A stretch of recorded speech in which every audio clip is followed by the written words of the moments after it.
If you don't want kids, maybe I'll have them. Maybe I should just divorce and we have them. Suddenly, the word divorce popped up at an oddly serene dinner table. My heart skipped a beat and I inadvertently stopped what I was doing. But I quickly lifted my head and faced the two of them again. All right, we're getting a divorce, then. Huh? Despite being the ones to bring it up, both looked surprised at my response. Seeing their reaction, I immediately backtracked on the divorce talk. Right, of course. You're obviously joking. Osamand laughed, relieved. Next to him, Carly covered her mouth with her hand, chuckling along. But the truth is, I do want a divorce. However, I haven't gathered enough evidence yet. I'm far from ready to make a move. I want to set things straight with Osamand and others, but only when everything is in order. This conversation only made me more determined than before. Yeah, just kidding. I joined in on Osamand's laughter, making sure not to let on that I'm serious about wanting a divorce. My name is Lena. I'm 27. I used to work in an office at a design company, but after getting married, I quit my job to become a housewife. My husband's name is Osamand. We met at a party I was invited to by a friend. I've never been good at socializing. On days off, I'd stay in, and even on work days, I'd skip out on drinking parties and outings, preferring to spend time alone. Because of that lifestyle, it's no surprise I hadn't had a boyfriend in a while. All my friends and juniors were either married or in relationships. It made me anxious whenever the topic of boyfriends or husbands came up. I felt the pressure to find someone soon, when this opportunity came from a friend. My friend was surprised I took up the invitation. Wow, I invited you without expecting much. I know I'm the one that invited you, but did something happen? Nothing really. Just had a change of heart. I'm getting to that age where I should find a boyfriend and start thinking about the future. I shared my thoughts without holding anything back. Then, I see. You've had a change of heart. I'm glad I invited you, my friend said, laughing. On the day of the party, I went to the bar, which was the venue, with my friend, and a few people were already there, chatting and having a good time. She easily joined the group, but I couldn't. Even as the party started, I couldn't manage to join in on the conversations and ended up drinking alone at the edge of the room. I wondered if it was impossible for someone like me to find a boyfriend. I stared at my nearly empty glass, lost in thought. The lively chatter from around me filled the air. My friend seemed to be enjoying the party, being at the center of the conversation. I envied those who could genuinely enjoy such gatherings. I wished I could be like that. As I looked at my watch thinking about leaving early, someone approached me. Hey, what's up? You look pretty lonely over here. Huh. A man started talking to me. That man would later become my husband, Osamand. Would you like to talk with me? Yes, I would. Osamand took a seat next to me, placing the drink he had been sipping on the table. We had introduced ourselves earlier, so we knew each other's names. So, you're Lena, right? Yes, and you're Osamand.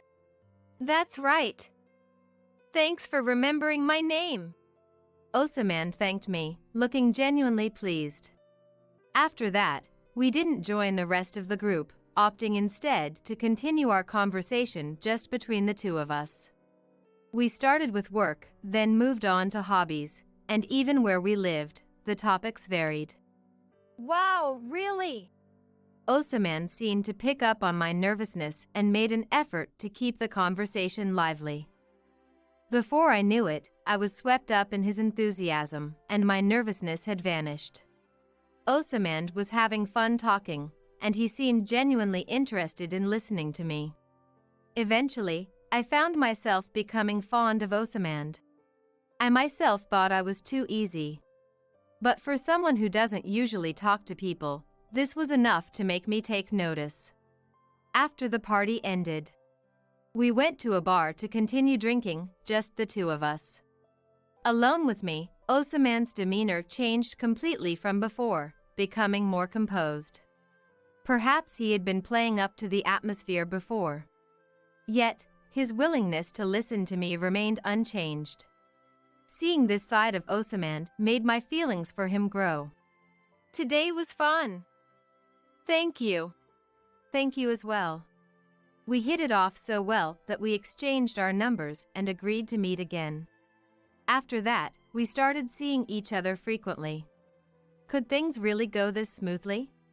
The moment I decided to find a boyfriend, I was invited to a party and met someone compatible. I had expected more of a struggle, so I was a bit taken aback by how easily things were progressing. About 2 months after the party, Osaman confessed his feelings, and we started dating. He was just as kind to me as he had been before we were officially together. Whenever we both had time off, we would go on drives or trips, spending time together. That said, Osaman was busy with work, so our schedules didn't always match up, and we probably saw each other less often than other couples might. But we made up for it with phone calls and emails. I was satisfied with that. To say I wasn't lonely would be a lie. I wanted to see Osaman more, to be with Osaman more. Those feelings only grew stronger day by day. However, on the days we could meet, I was filled with happiness. Each time, I was reminded of how much I liked Osaman. Then one day, during our usual routine, Osaman suddenly introduced me to a woman. I want you to meet someone. Carly. She's an old friend of mine. Pleased to meet you. The woman introduced as Carly was Osaman's childhood friend. From what I heard, Osaman and Carly had been close since kindergarten, and they still visited each other's parents' homes and went out to eat together. Carly has always been such a great person. Oh, remember that time? Wait, why are you bringing that up now? I mean, it did happen, but... Osaman and Carly were completely engrossed in their own world, chatting away. Naturally, I had no idea how to navigate this situation. All I could do was watch them with a forced smile, feeling out of place. Noticing my discomfort, Osaman said, I'm sorry. I figured you'd be seeing Carly around, so I thought I'd introduce you. Honestly, I wondered why I needed to get along with his childhood friend in the future. But I wasn't strong enough to voice such thoughts there and then. I just went along with it, trying not to upset Osaman and his friend. Oh, is that so? But you didn't know I was meeting with you today, right? Sorry if it feels like I just showed up out of the blue. Not at all. Please don't worry about it. I'm really glad to meet you. Really? Thank you. Carly smiled sweetly, thanking me. However, as time went on, Osaman and Carly continued to create their own little world, leaving me feeling left out. At first, I desperately tried to join in their conversation, but eventually, I realized it was futile and just sat there, sipping my coffee alone. If they were going to talk amongst themselves, I wondered why I was even needed there. I felt a mix of sadness and emptiness, silently observing them. The situation didn't change until 2 hours later when I finally managed to excuse myself from their company, after being treated like I wasn't there. I'm really sorry. It's been a while since I've seen Carly. I see. No, it's totally fine. It's good that you got to catch up after so long. Yeah. I'm really sorry. Osaman apologized, seeming genuinely remorseful. It appeared he was aware that he had done something wrong. I couldn't help feeling slightly angry that he had created this exclusive world with Carly in the first place. No, really, it's okay. I accepted Osaman's apology without holding any grudge. After that incident, Osamand never brought up Carly again. Perhaps he realized it was a sensitive issue. He started to check on my feelings more, likely thinking he had indeed made a mistake. At the time, I felt lonely and insecure, but deep down, I knew it wasn't something to make a big deal about. After all, they were childhood friends. It made sense that they'd get caught up in conversation after a long time apart. However, I couldn't bring myself to say I was okay with Carly. I didn't want to dredge up the topic myself. A few weeks after meeting Carly, Osamand's behavior returned to normal, and it felt like our daily life had resumed. A year later, Osamand proposed, and we got married. The wedding was attended by family, friends, colleagues, and Carly. Carly seemed genuinely happy for us. Congratulations on your wedding. I'm sure you know, but Osamand is really a great guy, and I believe you'll be very happy together. Thank you. Carly made a point to come over to me and speak. Her smile was a complex mix of happiness and loneliness. After the wedding, we returned to the new apartment we had rented as a married couple. Though we were already officially married and lived together, I remembered when we moved in and felt somewhat embarrassed. Osamand was right there beside me. Just the thought of being able to share the same space with him from now on filled my heart with joy. I couldn't help but smile at the thought of our future together. I wanted to spend forever with Osamand. However, this happy life did not last long. Even after marriage, Osamand was still busy with work, but he made sure to spend as much time with me as possible. Except for when he had work dinners or special occasions, he would always come home before the date changed, and despite being tired himself, he would offer kind words to me as I did the housework. He was with me all weekend, taking me on trips and shopping. It might have seemed ordinary, but I felt truly happy with just that. But then, suddenly, a certain person started to intrude on our lives, significantly changing our routine. It was during a weekend shopping trip in town with Osamand. I spotted a familiar figure. It was Carly. She had seen us too and hurried over with a happy expression. Hey, Osamand, Lena. Carly. What a coincidence! As I was about to greet her, Osamand casually reached out and tousled Carly's hair. Hey, Osamand. You're messing up my hair. Sorry. I just can't help it when I see you. I understood that they were close, but seeing them like this pained my heart. Osamand didn't seem to think it was a big deal, and Carly didn't seem to mind. They started talking without paying any attention to me, reigniting a sense of emptiness within me. I didn't know what to do, so I just looked at nearby products and thought vaguely about where to go next. Despite being able to see me, Carly continued to talk to Osamand without any concern. The conversation lasted about 10 minutes before ending. Sorry. I didn't realize you two were on a date today. My bad. It's fine. Right, Lena? Yeah, it's fine. Unable to deny it, I pretended not to mind. Since that day, Carly began to appear more frequently wherever Osamand and I went out together. I thought it was a coincidence the first 2 times, but after it kept happening, I couldn't help but think they were arranging it behind my back. Whenever they met, they acted as if it were a chance encounter. Wow. What a coincidence. That became their routine phrase. Once, I gathered the courage to ask, are you two in touch? Seeing each other so often when we're out, it seems unlikely to be just coincidence. However, they wouldn't admit it. No, it's just a coincidence. Right, Carly? Yeah. Just a coincidence. happen to be, right? They laughed it off together. But their expressions seemed almost mocking. They would hold hands or touch each other's cheeks every time they met. Their level of physical affection seemed excessive. Despite being told they had always been this way, claiming it was normal for childhood friends, something about it didn't sit right with me. Wait, should we stop holding hands? Lena looks mad. Sorry, Lena. But Carly is really just an old friend.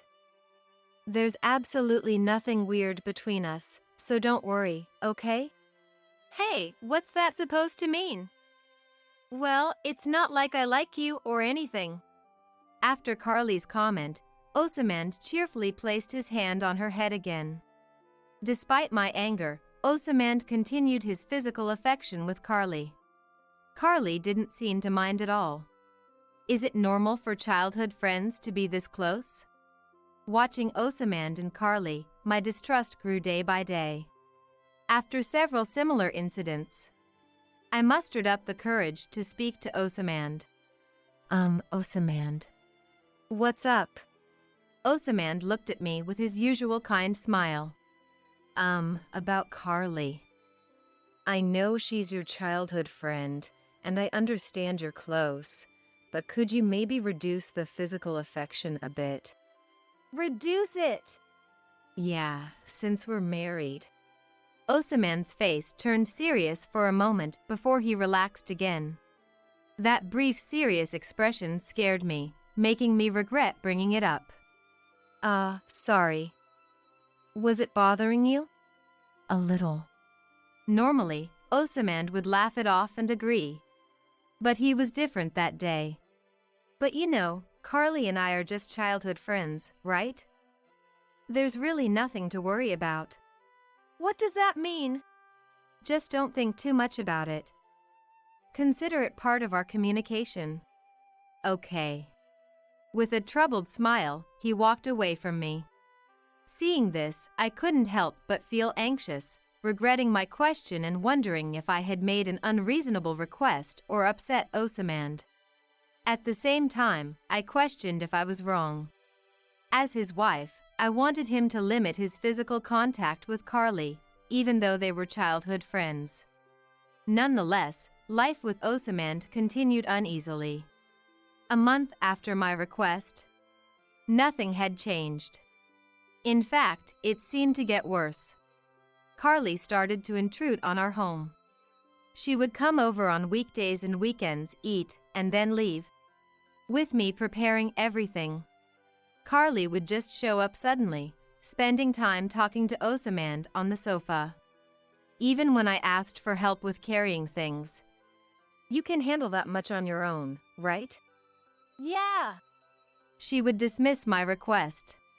By this time, Osamand had completely taken Carly's side. He hardly listened to me and always spoke in Carly's favor when I objected. Seriously. Lena can't do anything by herself. Hey, don't say that in front of her, that's the worst. They laughed at me as if I were a joke. Naturally, I didn't feel good about it. Whenever I returned to the kitchen without saying anything, I would end up being criticized. Is she sulking? Over just this? Come on, that's a bit much, isn't it? I continued preparing the meal, trying to ignore their voices. It seemed only fair that she help with preparations since she came over uninvited. Yet, why should I be the one to face complaints? Moreover, being accused of sulking or being incapable of doing anything alone was incredibly rude. Carly came over several times a week. And she always made sure to have a meal before leaving. Even during meals, there was no sense of calm. Carly would sit next to Osamand, constantly pestering him. Osamand seemed to not mind her actions. They would feed each other or share laughs, looking entirely like a couple to anyone observing. But it turns out Carly actually had a fiancé named Raymond. He worked at the same company as Carly, holding a rather prestigious position. though I heard he was abroad currently. Still, I thought it inappropriate for someone engaged to engage in such excessive physical intimacy with their childhood friend. Carly, could you maybe stop coming over so often? The food costs are adding up, and it's more work to cook. However, Osaman just laughed off my request. Come on. Carly's single right now, and she says it's lonely going home to an empty house. Maybe we should be a bit more understanding. But it's fine, really. Osaman didn't seem inclined to criticize Carly at all. In fact, he seemed happier with her than with me. I wondered why Osaman couldn't show me the same smile. Eventually, I began to despise not only Carly but also the sight of Osaman smiling at her. A year into our marriage, Carly's intrusions continued unabated. By this time, I had given up, no longer complaining and simply catering to Carly. Maybe this was the arrangement Osaman and Carly desired. Their physical intimacy intensified, and they appeared even happier than before. I dreaded that this lifestyle would persist until Carly got married. The thought filled me with gloom. Divorce. The word started to cross my mind occasionally. Yet, I found it hard to take any action. Time kept moving forward. But one day, a comment from Carly prompted me to decide on divorce. Hey, aren't you two planning to have kids? What? Her tactless remark made me exclaim in surprise. Osaman and I had decided not to have children yet. And we might never do so. That's what I thought I had said, but... Lena's just really against it. What? I never said that. I hadn't said anything of the sort. Osaman was trying to look good in front of Carly. I glared and contradicted him. Really, Lena? It's been about a year since you got married, right? Why would you be against it? No, I never said I was against. But Carly wasn't listening at all. Didn't Osaman like kids? Lena, isn't it selfish to say no? I'm not being selfish. I never said that. It's a real concern. Osaman continued to take Carly's side. Even in this situation, choosing his childhood friend over his wife. It made me realize for the first time that perhaps I couldn't continue going on with him. Then Carly said something outrageous, pushing me further. If you don't want kids, maybe I'll have them. Maybe I should just divorce and we have them. Osaman joined in with her laughter, not rebuking Carly's words. The casual mention of divorce shocked me, my heart raced, and I stopped what I was doing. Divorce.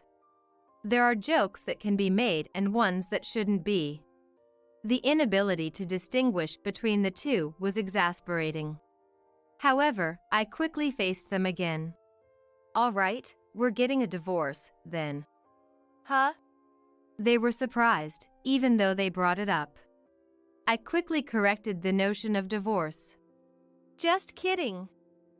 Maybe it's time we started thinking about kids. Right, of course. You're obviously joking. Osaman laughed, relieved, while Carly covered her mouth beside him, smiling joyously. Such a happy occasion. But the truth was, I did want a divorce.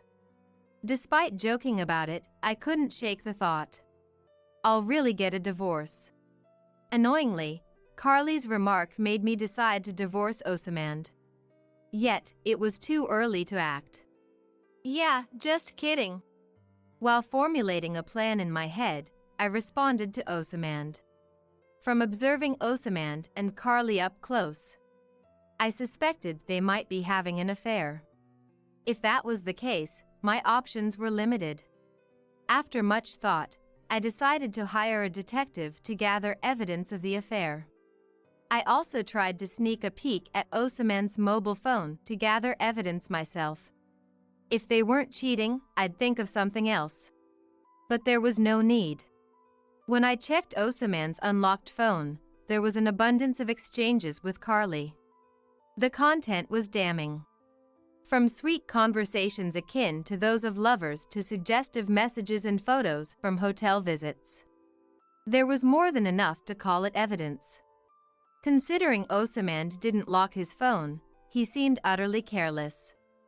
Further investigation by the detective confirmed they met frequently. Mostly at hotels. The dates they met matched the days Osaman told me he'd be home late.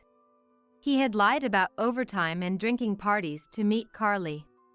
Even though I had a vague idea they were cheating, seeing concrete evidence made me feel indescribable. Meanwhile, Osaman and Carly's behavior didn't change. Carly kept coming over, eating, teasing me, and having fun. Unaware of what I was doing behind the scenes, their carefree actions seemed almost ludicrous. About a month after I started gathering evidence, Osaman invited me to an event. There's an engagement party for Carly next month. Engagement party? Yeah, you know Carly's fiancé is pretty high up, right? So, they need to have a sort of introduction party for the marriage. So, her partner is coming back? Yeah, I think he might already be back. The engagement party was irrelevant to me. The nerve of having such a party while engaging in an affair baffled me. I see. You've been invited? You should go, I said dismissively, somewhat irritated by Osaman's nonchalant laughter. But his response was unexpected. What are you talking about? You're coming with me. Me? With you? Why? Because you've always been so helpful to Carly. Oh, I see. She wants me there because I was helpful. Did they really invite me for that reason? My heart, already jaded, doubted even the reason for my invitation. But it would be rude to decline if I was invited. I thought you might not like parties. Can you manage? No, I'll go. She invited me, after all. Osaman's face brightened at my words. Great. I'll let Carly know. He seemed pleased as he went to his room with his phone, likely to contact Carly. In truth, I didn't want to go. The last thing I wanted was to see Carly happy. Why should I put myself in such a situation? However, as I prepared, an idea struck me. This plan could significantly change my current predicament. If so, using the party to my advantage was too good an opportunity to miss. What I'm about to do is low as a person. But I had been tormented by Osaman and Carly far more. A little revenge seemed justified. I prepared for the party and my plan of retaliation simultaneously. A month later, the day of the party arrived. Dressed appropriately, Osaman and I headed to the venue. Entering the venue, the opulence of chandeliers, carpets, and tables made me hesitate. The old Osaman would have reassured me here, but now he was busy scanning the room for someone. The guests all seemed important, making me feel out of place. Then, someone called out. Osaman. You made it. Turning toward the voice, I saw Carly, accompanied by a fresh-faced young man and a kindly-looking elderly couple. Apparently, the young man was Carly's fiancé, Raymond, and the elderly couple were her parents. Congratulations, Carly. Thank you. And to you too, and Raymond too. Congratulations. Thank you for your kind words. Osaman was unusually polite. A side of him I might have never seen before. Afterward, the party officially began with an announcement. After getting my meal, I returned to my seat to find Osaman and Carly's parents engaged in a lively conversation. Osaman, you and Carly are childhood friends, right? What was she like back then? Carly back then? Hey, that's kind of embarrassing.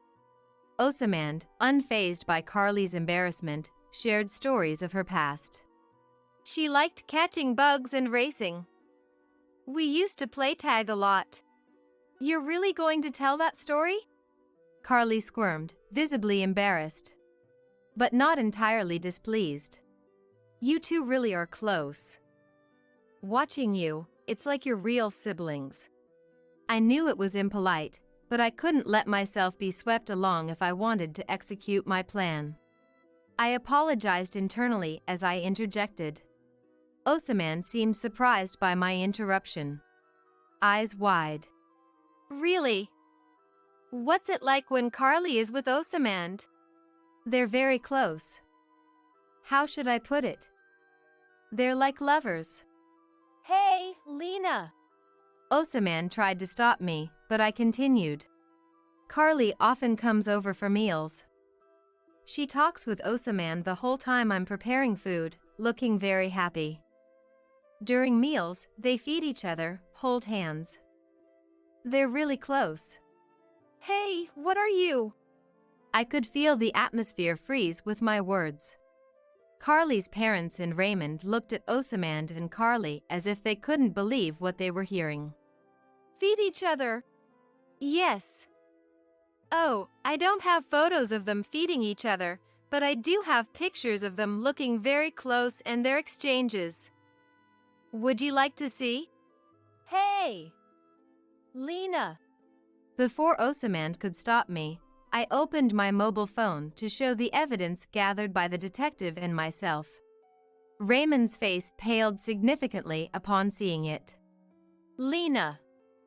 Don't say weird things. Weird? I'm just sharing the truth. This is how you two usually are. Osamand bit his lip, unable to say anything, his expression sour. But Carly lashed out at me. I felt vindicated. I had never seen Osamand and Carly look so frustrated. Deciding to go through with my revenge felt right. Lena! Stop being freaky! And why do you have these photos? You shouldn't know about this. What? Did you hire a detective? Unbelievable! Yes, I hired a detective. Why? Osamand was taken aback, realizing his actions with Carly, which went beyond mere childhood friendship, had been exposed. Want to know why? I pulled out a completed divorce application from my bag and slammed it in front of Osamand. Let's get divorced. I can't take it anymore. There's no need to say that here. Ever since we got married, Carly has been a constant presence in my life. We ran into her whenever we went out, and despite asking you to keep distance, she came over for dinner multiple times. And to top it off, you lied about working late to meet her at hotels. What's the point of being married then? I let it all out. Osamand's loud response had drawn the attention of everyone in the venue. I know it was wrong, but... If you knew it was wrong, why didn't you stop? Didn't I ask you to stop repeatedly? Well, yes, but... You don't really think it was wrong, do you? If you did, you wouldn't make excuses, you'd apologize. Yeah, sorry. As Osamand and I argued, Carly attempted to intervene. Hey, stop arguing here. Raymond, Mom, Dad, help. However, the three of them did not take Carly's side. Carly, those photos are real, aren't they? What? I'm asking if they're real. Not that you'd admit to cheating on your own. Raymond looked profoundly disheartened. Understandably so. He must have been thinking of his fiancée Carly while working abroad, only to find her cheating with her childhood friend. With so much evidence, I can't marry you. I was a fool to trust you. Wait. That's not true. They're all lies. Lies? So, you're saying Lena fabricated all this just to trap you and Osamand? Yes, that's right. What? I couldn't hold back anymore. Was she not satisfied after manipulating me all this much? Still trying to control the narrative? Even now, Carly wouldn't admit to the affair, which infuriated me further, and I couldn't help but shout. Who would do such a thing for you? I don't have the time for that. If I were to spend my time on you, I'd rather find a new hobby. What did you say? Carly snapped back at my words. However, it was Carly's parents who stopped her. Carly! Enough! Aren't you ashamed of yourself for doing such things? Dad. I never thought you would do something like this. Sure, you and Osaman were close, but I never imagined it would lead to this. It's truly shameful. What? Don't say it's shameful. It is embarrassing. Raymond, I'm so sorry. It's understandable that you can't marry her now, and we won't mind if you call off the engagement. I too must apologize. I'm truly sorry. Watching her parents apologize to Raymond, Carly seemed to realize the irreparable mistake she had made. Tears streaming, she pleaded with Raymond. I'm sorry. Please, don't call off the engagement. I've had enough of you. I can't marry you. No. Osaman, witnessing Carly's situation, also begged for my forgiveness. Lena, I'm really sorry. I'll never cheat again. Please, let's not divorce. But I couldn't possibly trust Osaman's words. Never cheat again? Unbelievable. I'm divorcing you. And I'll be claiming compensation too. Looks like your beloved Carly is getting dumped too, so you two might as well stay together. No, wait, think this over. Absolutely not. I can't live with someone like you any longer. I grabbed the divorce papers again and pushed them toward Osaman. There's no way we can rebuild from this. If you understand, agree to the divorce now. Realizing I was serious, Osaman no longer resisted and agreed to the divorce. Finally, I could get away from this man. And I wouldn't have to see Carly's face anymore. This realization brought a smile to my face. A few days later, Osaman and I were officially divorced. I managed to claim compensation from both Osaman and Carly, which was satisfying. Carly and Raymond officially ended their engagement too. Despite the scandal, neither Osaman nor Carly quit their jobs. I thought they might leave their positions due to the divorce and scandal spreading through their companies. However, it seems they couldn't afford to quit, needing to pay the compensation. In a way, that served them right. Thinking so might mean I have a bad personality too. After the divorce was finalized, I apologized to Raymond for ruining the party. But he kindly said, "No worries. Thank you for letting me know about Carly's affair. It was a big help." A year after divorcing Osaman, I'm living comfortably alone, working a new job in a new city. I'm not sure what Osaman and Carly are up to, but the compensation is being deposited monthly, so they must be managing somehow. It seems I'm better off living alone than with someone. I probably won't marry again. I cherish these happy days and plan to continue enjoying my favorite tea alone. James' first winter had arrived. The weather forecast reported a record chill for the day. I wonder if Susan and James are okay. They were the first to come to mind, my son's wife and their newborn. I hoped they weren't falling ill from the cold. Worried, I messaged Susan on my mobile phone that night. Are you and the baby all right? Hope you guys don't catch a cold. But after sending the message 2 or 3 times, not only did I not get a reply, but she hadn't even read them. She's serious by nature, so I hoped she wasn't overexerting herself. Waiting an hour more, I tried calling just to be sure, but again, no answer. Something must have happened. Without a second thought, I threw on a thick jacket, rushed out of my house, and drove to my son's family's apartment. Ringing the doorbell yielded no response, and I imagined Susan collapsed inside. I immediately called the apartment manager to have the door unlocked. No lights were on inside, only the faint intrusion of street lights. Groping along the wall, I relied on memory to find the switch. But no matter how many times I flipped it, the electricity wouldn't come on. What's going on? Anxiety and irritation were about to make me explode. Reluctantly, I lit up the interior with my mobile phone's light as I stepped in. Susan, are you there? Perhaps they were just out. As I was about to turn back, I thought I heard a baby's cry from the direction of the bedroom. Susan, are you there? I immediately headed toward the bedroom where I thought I heard the voice. Susan! There, Susan was shivering from the cold, wrapping the newborn James in a blanket, trying desperately to protect him. What happened?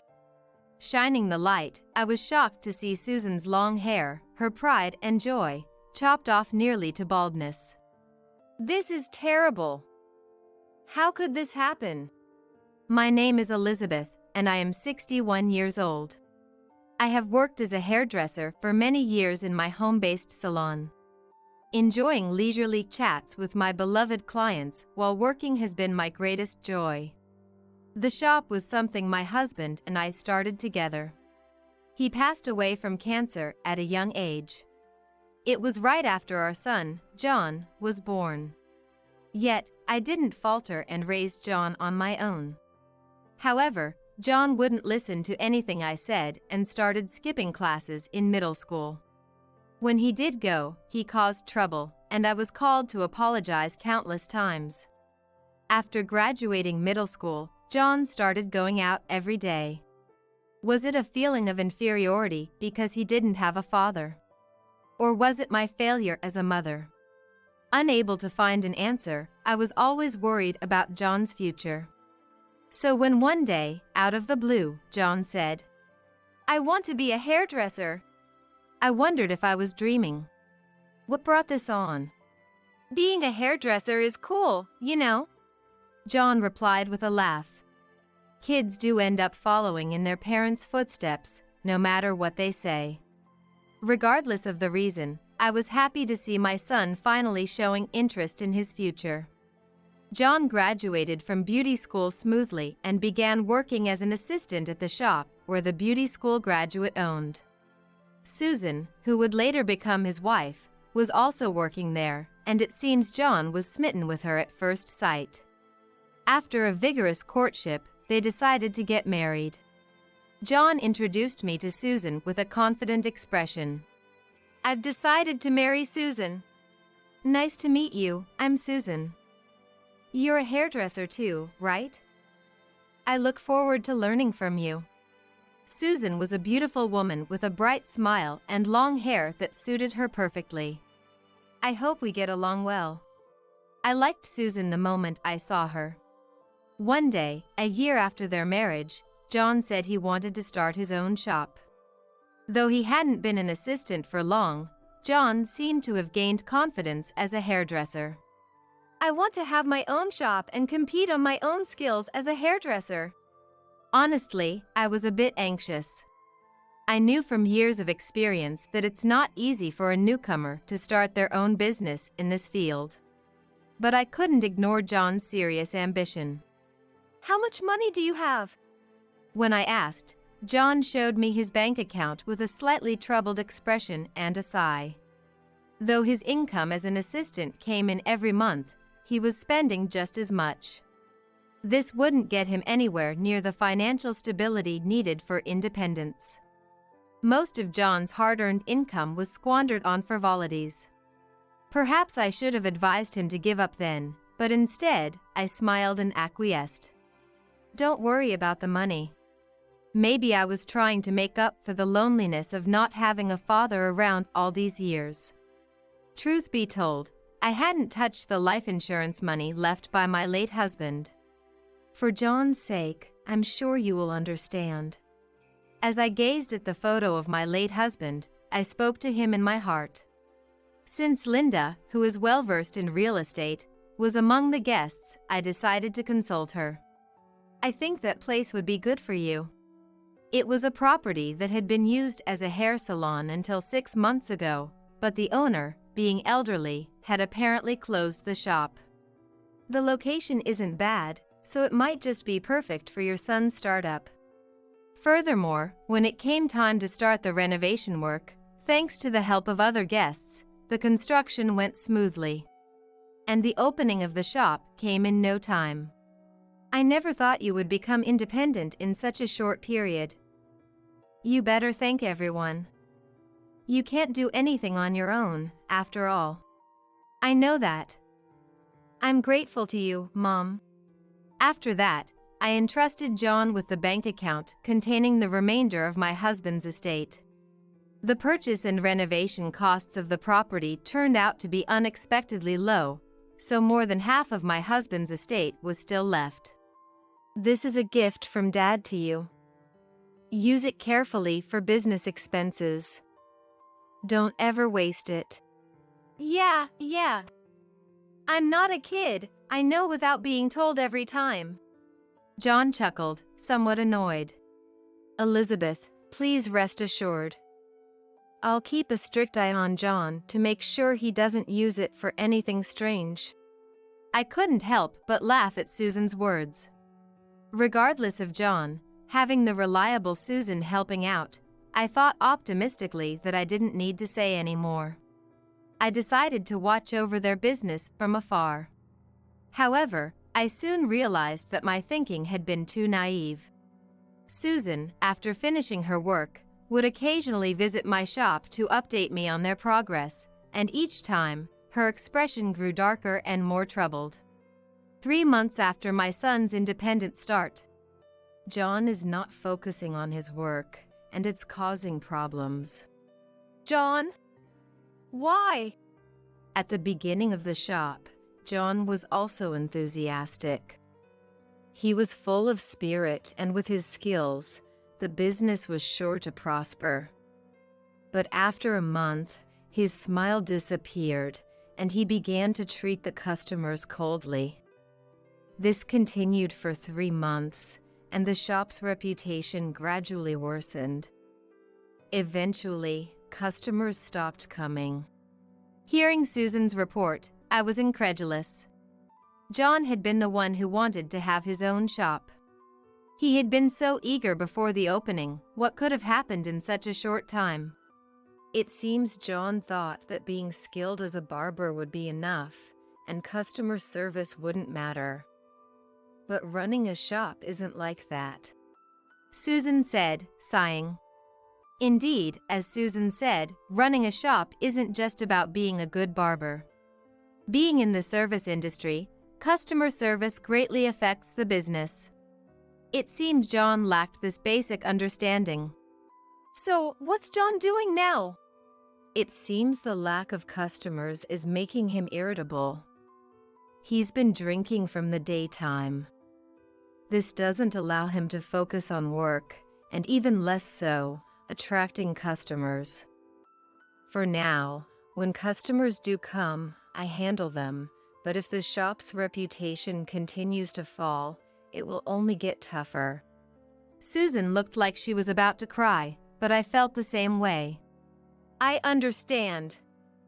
I'll have a stern word with him next time. Thank you so much, Susan said politely, then brushed back her long hair. Your hair always looks so mesmerizing. I changed the subject to dispel the gloomy air. I've been growing this hair since middle school, Susan answered proudly. That long ago?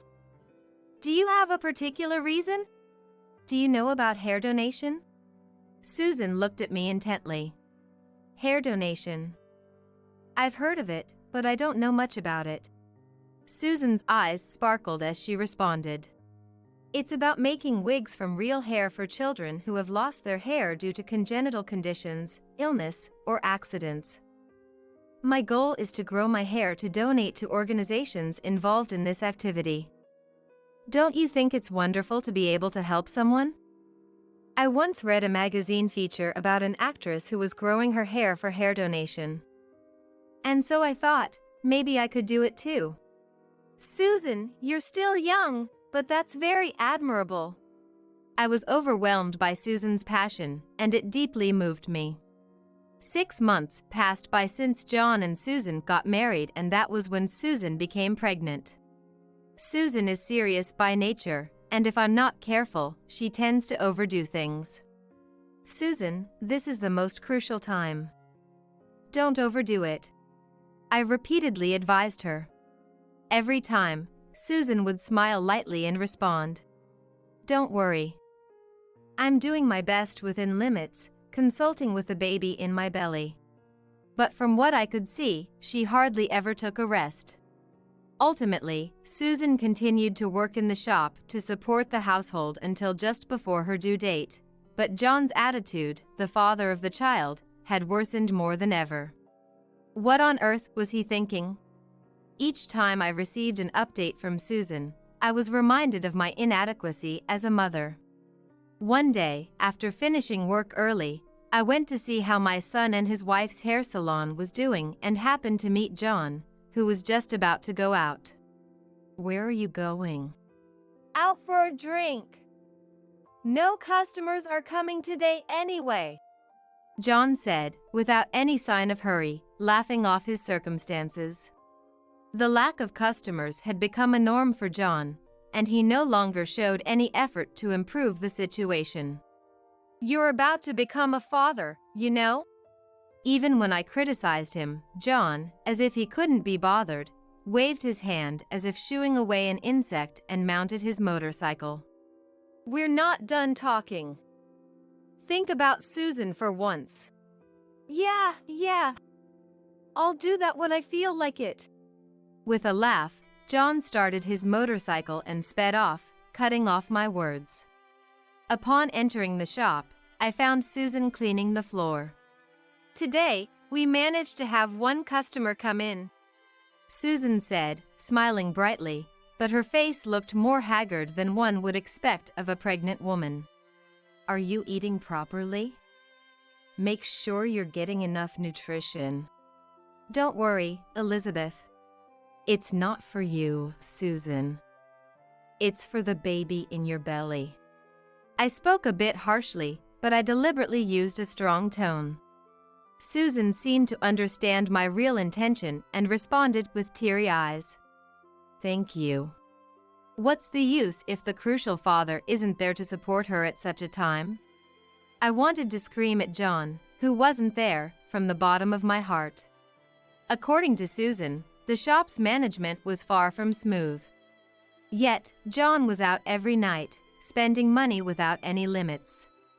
It was a mistake to hand over the bank account to that child. I regretted my judgment, but it was too late. Susan never neglected her hair care, no matter how busy she was. Gently stroking her belly, Susan said, I want to teach the child about to be born the joy of being helpful to someone. Hearing that, it made me feel that I wanted to support her as much as I could. In place of my useless son, I decided to go to the apartment where Susan and her family lived to help with her chores. "I'm sorry for all the trouble." "Don't worry about it. You just focus on the baby in your belly." It was my fault for raising my son this way. Because of that, Susan was suffering. Maybe it was my way of trying to make amends, however small. At the end of summer, Susan started labor earlier than expected and was rushed to the hospital. Even then, John was unreachable, wandering somewhere. I kept sending messages to John, but no matter how long I waited, I got neither a reply nor even a read receipt. What on earth is he doing at such a time? Since both of Susan's parents had already passed away, I was the only one who could be there for her. Susan, I'm here, so don't worry. I kept offering words of encouragement to Susan, who was desperately facing childbirth. After a long and difficult labor, I heard the baby's vigorous cry. Susan, you did it! Tears welled up in my eyes, but John, who was supposed to be there, never showed up. My grandson James faced his first winter. The weather forecast reported record cold, as it was so cold that it was hard to get out of bed. I wondered if they were okay.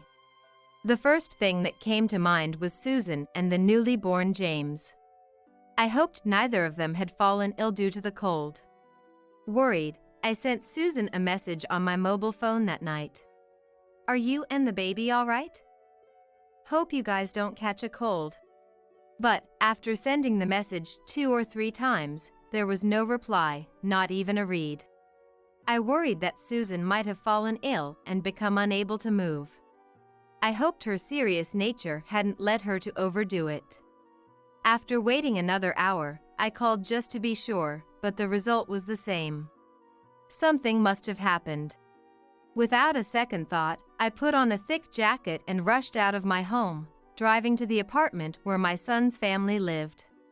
When I parked in front of the apartment, the house was enveloped in darkness. It's not unusual for families to spend the end of the year and the new year abroad, but I hadn't heard any such plans from Susan and her family. To begin with, they shouldn't have the financial leeway for travel. I rang the doorbell, but there was no response, and I imagined Susan collapsed inside. I immediately called the apartment manager to have the door opened. After thanking the manager who said they would wait outside, I stepped into the house. There was no light anywhere, and only the whiteness of the streetlights faintly seeped in. There should be a light switch right near the entrance, if I remembered correctly. Relying on memory, I groped along the wall to find the switch. However, no matter how many times I flipped it on and off, the electricity didn't respond at all. What's going on? Filled with anxiety and irritation, I reluctantly used my mobile phone's light to illuminate the room and said, Susan, are you here? There was no reply when I called out in the living room. Could they just be out? Just as I was about to turn back, I thought I heard a baby's voice coming from the bedroom. Susan? Are you there? I immediately headed towards the bedroom where I thought I heard the voice. Susan! Susan was shivering from the cold, desperately wrapping her newborn, James, in a blanket to protect him. What happened? When I shone the light on her, to my astonishment, Susan's once prideful long hair had been chopped short, almost to a buzz cut. Her eyes were red and swollen as if she had been crying for a long time. This is terrible. How did this happen? I took off the jacket I was wearing and draped it over Susan. It's okay now. You don't have to force yourself, just tell me what you can. What happened? Susan began to speak in a slow voice. John had continued to go out every day, just as he did before James was born. Eventually, they could no longer afford the electricity bill. Susan had reached her limit and scolded John, hoping he would show more responsibility as a father. But her hopes did not reach John. Enraged, John, finding practice hair-cutting scissors nearby, began to carelessly cut Susan's long hair. Susan initially tried to resist, but stopped, fearing any harm might accidentally come to James. Now you won't dare show your face in public, John said, laughing. I was at a loss for words at my son's cruel actions. Why didn't you tell me it had gotten this bad? I'm sorry, Elizabeth. I'm sorry. Susan began to blame herself again. It's not your fault, Susan. I'm not blaming you. The one at fault is John. You did nothing wrong. Susan must have kept silent not to worry me. I hugged Susan tightly as she cried. This situation was the result of me spoiling John to the extreme. Filled with frustration at my own inadequacy and anger towards my son's inability to empathize with others, my heart was aflame. I took a deep breath and called John. Mom, it's been a while. What's up all of a sudden? I just wanted to hear your voice after so long. How are things there? Are Susan and James doing well? Of course. Everyone's doing fine. Nobody answers the home phone. Where are you now? John paused for a moment as if searching for an excuse. Actually, the three of us are in Hawaii. We'll be back next week. Oh, Hawaii, huh? That sounds nice. John boldly lied, thinking I was unaware. What was the point of all my efforts for John? After losing my husband when I was young, I worked non-stop as a hairdresser. All to raise John into a decent person. So when John said he wanted to become a hairdresser and start his own business, I didn't hesitate to fulfill his wish. Yet, John carelessly spent the inheritance left by his father for his own pleasures, without a thought for my feelings. Even worse, he treated his wife and child with unimaginable cruelty. I could never forgive him. My expectations for John turned into disappointment. What would you like as a souvenir? Look forward to it. Anything is fine. You're coming back next week, right? Just come back safely. Hey, Mom, you sound a bit off. What's wrong? John seemed to be saying something else, but I hung up without paying him any further attention. I thanked the manager who was waiting outside the apartment and decided to take Susan and James back to my home. Then, I called everywhere I could think of. A week passed, and I received a call from John on my mobile phone. He was in high spirits, saying he had just landed at the airport. I'm back. I even bought souvenirs for you. John was trying to play the part of the dutiful son now, but my heart wasn't fooled. That's nice. I replied in a monotone voice, but John seemed oblivious to the change in my tone. Soon, a taxi stopped in front of me. Apparently, he had enjoyed his trip to Hawaii, as you could clearly see the tan lines from sunglasses around his eyes while he unloaded tons of luggage from the trunk. He took out keys from his pocket and headed towards the house where his wife and son were supposed to be waiting. He probably thought the door would open easily once he turned the key. However, no matter how many times he tried, the key wouldn't fit the lock. What's this? What's going on? John voiced his irritation. I quietly approached from behind and asked with a smile, "Did you enjoy your trip to Hawaii?" Though my heart was boiling with anger. Mom, you knew? Seeing me, John somehow looked relieved, as if misunderstanding my presence. Listen, Mom. I just got back and tried to enter the house, but the key won't fit. It must be some kind of prank by her. Susan must have done this because I went on a trip alone. He seemed to want to play the victim, blaming Susan. You left Susan and newborn James to go on a trip, and what were you doing? I've told you 1,000,000 times. I was in Hawaii with my family. Didn't you just say you went on a trip alone? When I pointed out the contradiction, John was at a loss for words. To think you could lie about going to Hawaii with your family. Susan was, cut off from electricity, shivering in the cold, holding James close to keep him warm. And to cut off Susan's long hair she was so proud of, don't you feel any remorse as a human being? That was bad, I admit. But I really need to get inside the house now. It's freezing. John showed no remorse, rubbing his arms for warmth. The cold Susan and James experienced was nothing compared to this. And your home isn't here anymore. I've canceled the apartment lease. You'll have to find your own place to live from now on. Canceled? Why would you do something like that? John panicked, but the apartment lease was in my name to begin with. Since we couldn't keep talking outside, I took John to a nearby cafe to listen to him. John sipped the coffee he ordered, probably not tasting anything. His face went pale as he shifted his gaze between me and the coffee. You were struggling to pay the electricity bill, yet you could afford a trip to Hawaii? About that. John grimaced, but eventually started to talk. He said he had been showing off to friends and female customers he met at the shop right after opening, using his father's inheritance to live it up. Such spending would quickly deplete even a large inheritance, something John knew well. Yet, after running through the inheritance, John continued to borrow money to buy gifts for his friends and take them on trips. The shop isn't doing well, yet you're quite the spender. Don't worry. I'm a professional hairdresser. If I put in the effort, customers will come, and I can support my family. Where this confidence came from, John couldn't say, but he answered with conviction. I gave John a cold look. About your shop, I've already sold it. All the equipment, too. It's too late to get it back now. And shattered his baseless confidence.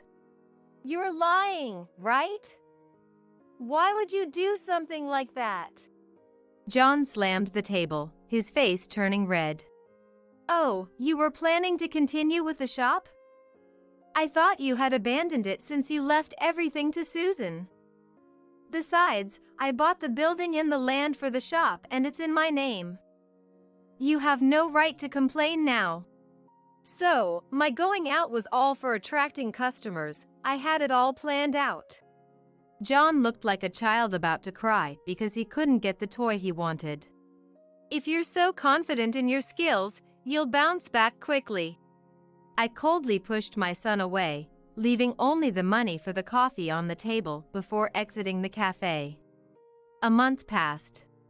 Susan and I avoided contact with John, but bad rumors naturally reach a parent's ears. After being rejected by me, John apparently turned to his friends, asking them for money.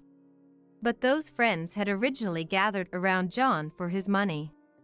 As expected, none of them were willing to help John now that he had lost his financial power. Furthermore, John was reported to the police for stalking female customers he had approached in his shop.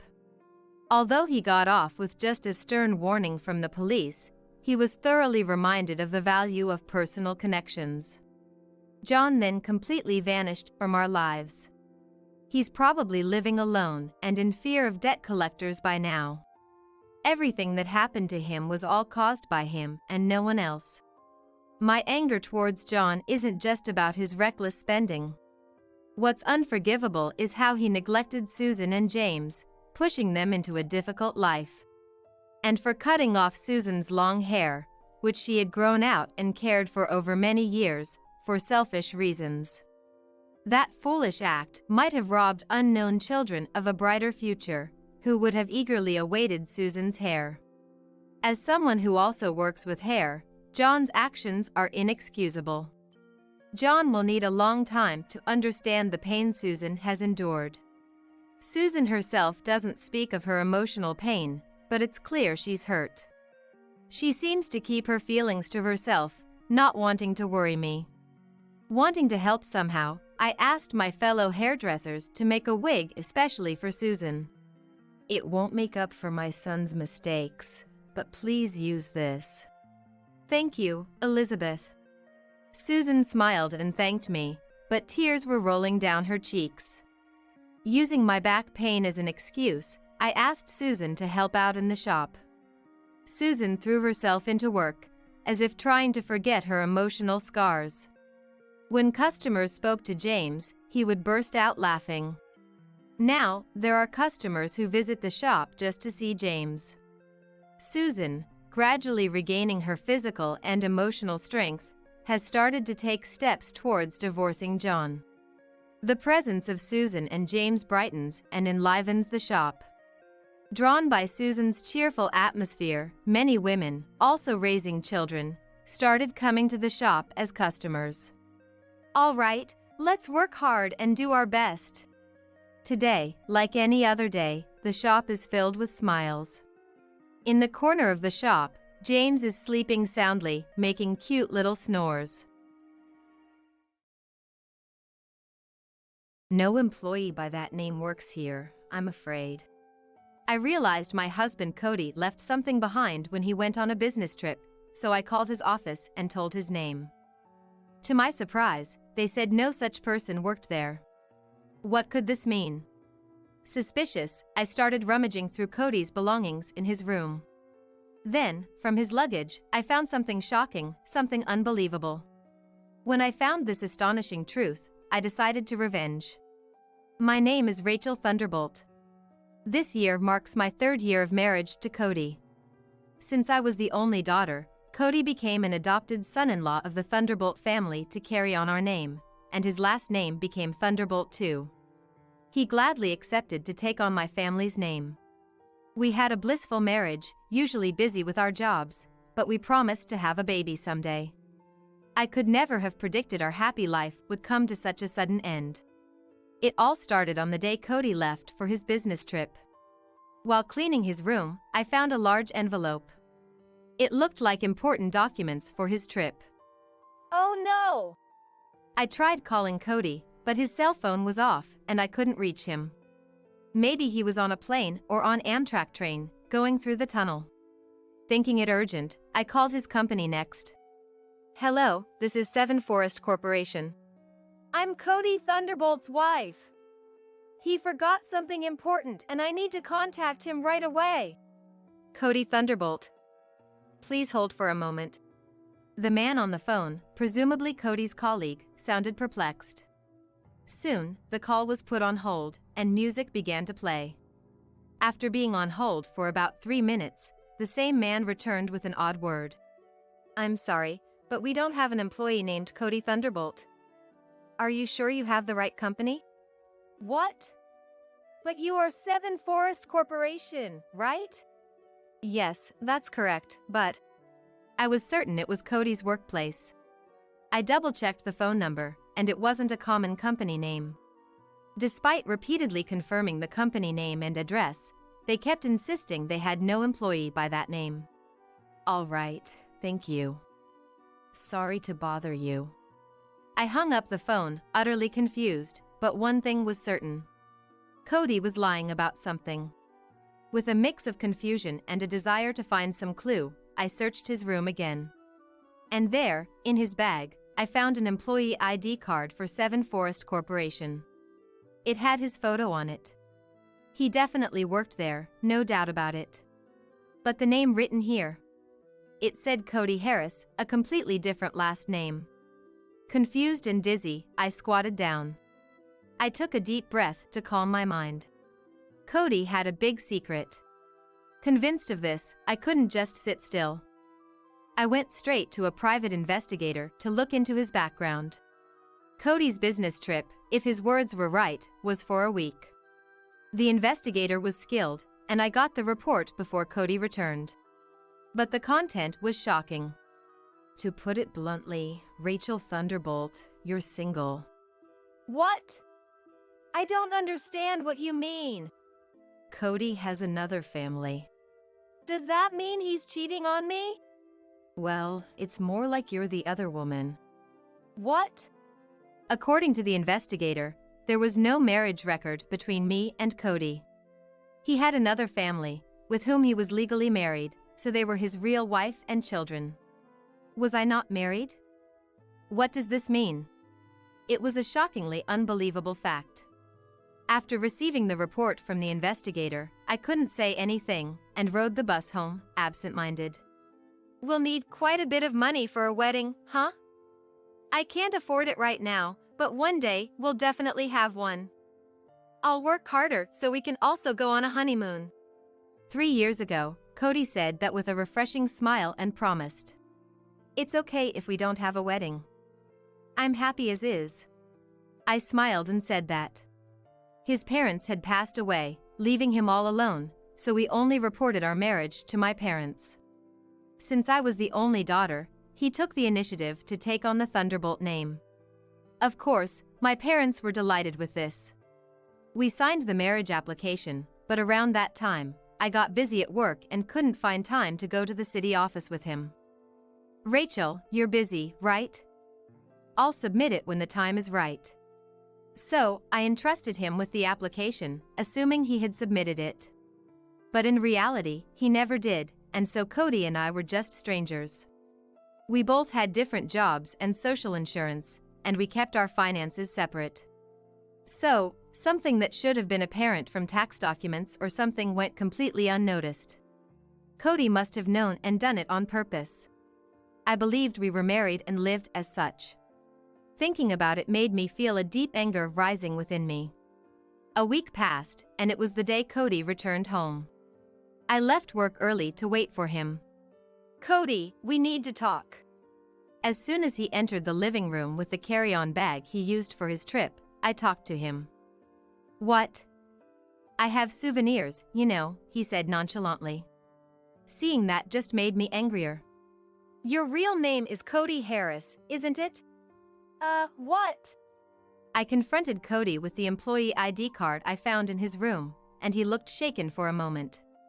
Well, I just kept Harris as my name at work. What are you talking about?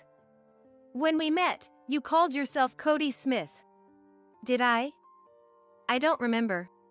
Cody tried to feign ignorance, but I presented him with the private investigator's report. I went behind your back, sorry, but I had a private investigator look into you. You have another family, and I was just a fling, right? He seemed taken aback by the evidence, but quickly tried to regain composure with a smile. It wasn't just a fling. I take everything seriously. Don't give me that. You clearly said you'd submit our marriage application. Did I say that? Then how come we're not married? Why is that? Cody kept making irresponsible words, trying to dodge my questioning. His careless attitude only made me more stressed. You were the one who said, it's okay if we don't have a wedding. I'm happy as is. That's different. This is a case of bigamy, a violation of the law. That's fine. Since I never submitted the marriage application with you, it's not bigamy. So my feelings don't matter at all. Finally, my anger exploded. I slammed the table, causing a glass to topple and water to spill onto the floor. Ah, you're so noisy. I didn't think you were such a troublesome woman. Cody picked up his carry-on bag again and opened the living room door. Then, I'm going home. Going home? Where to? To my real home, obviously. It seems like a hassle to stay with you now. I won't come here for a while. Cool off in the meantime. Leaving these words as if I was the villain, Cody left the house. Coward! Irresponsible man!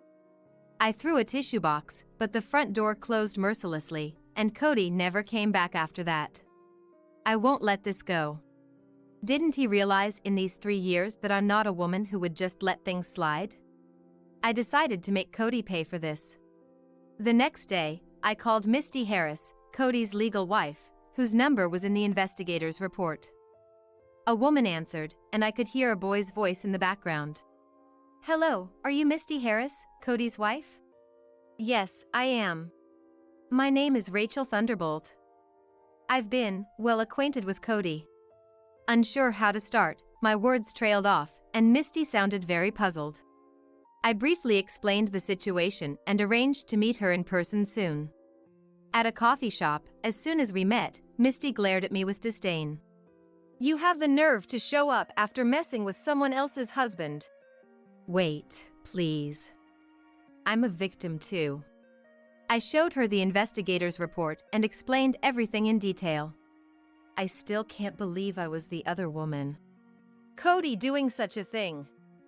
Unforgivable. Misty believed me after seeing the evidence and was visibly furious. I understand the situation now. Not only did he play with your feelings, Rachel, but he's also been deceiving me all this time. So, I want to punish Cody, and I need your help. All right, I'll help you. And so, we conspired together to plan our revenge on Cody. The day of reckoning came. On his day off, Cody was relaxing in front of the TV at Misty's house.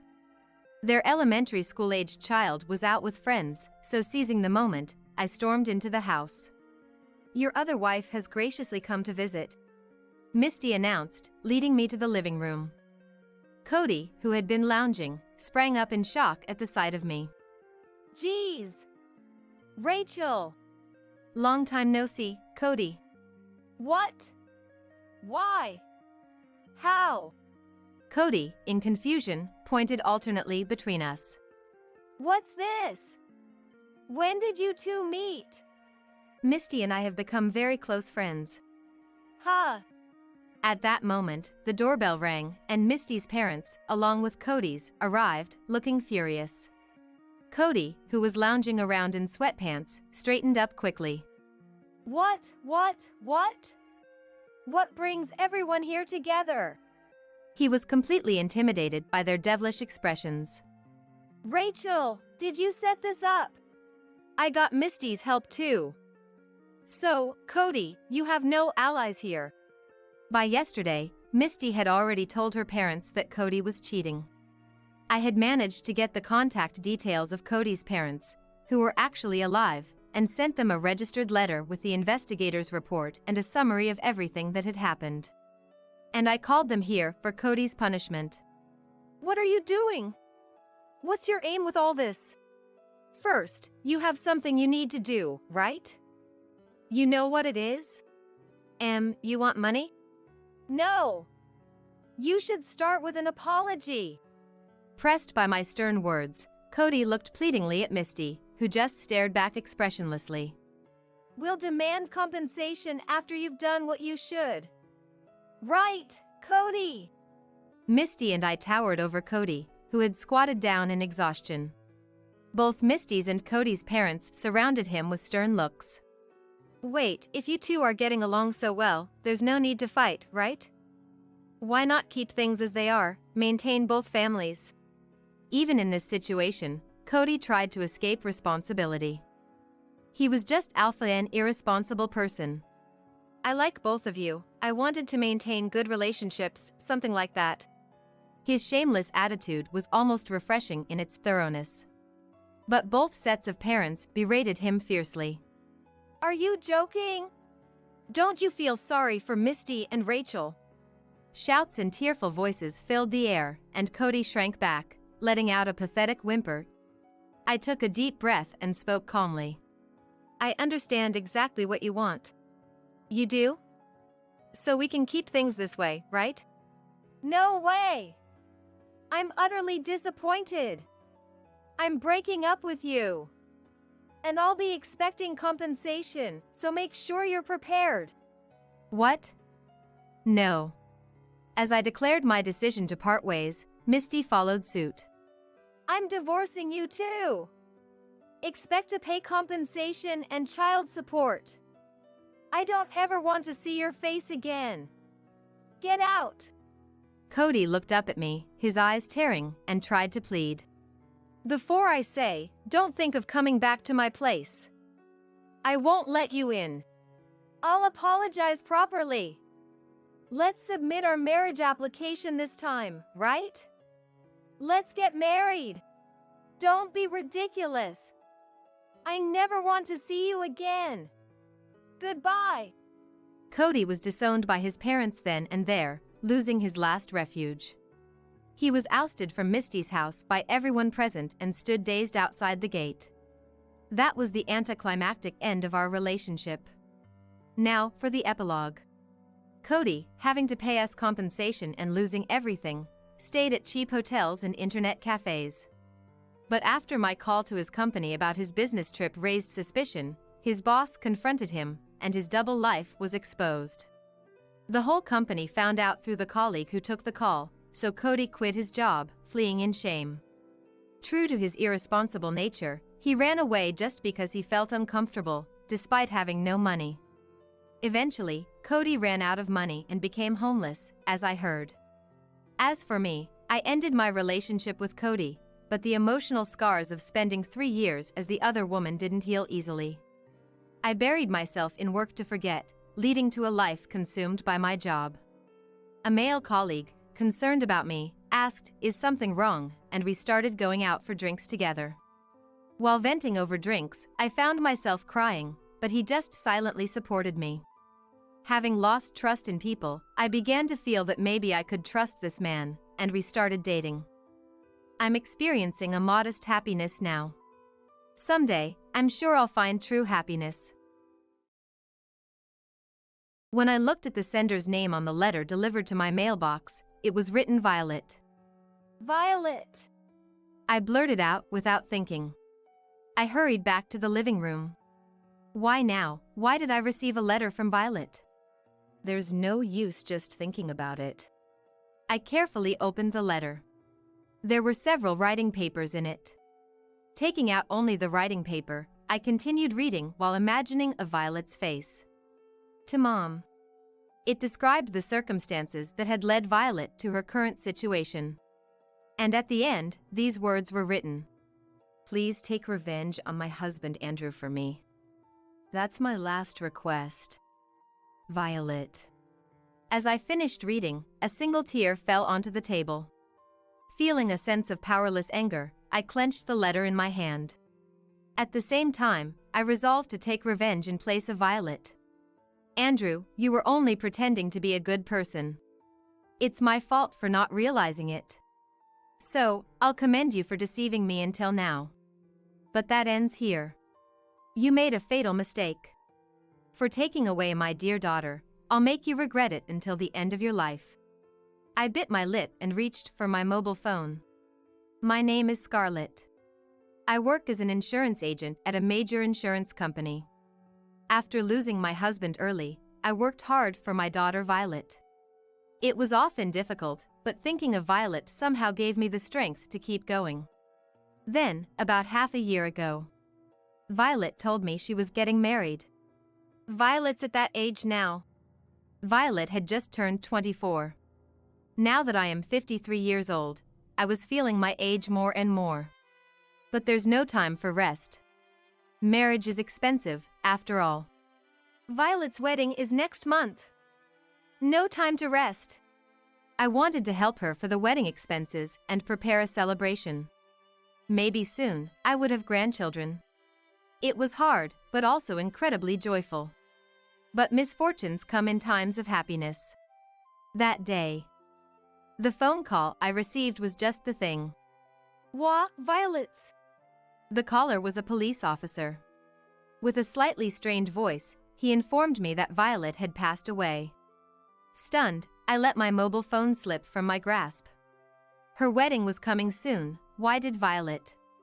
Those thoughts raced through my mind.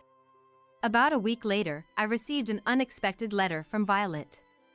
I didn't know how Violet had died until I read this letter. Violet's letter began with a meeting her future husband, Andrew. I heard that Violet and Andrew met at the confectionery shop where she worked. Indeed, Violet loved making sweets.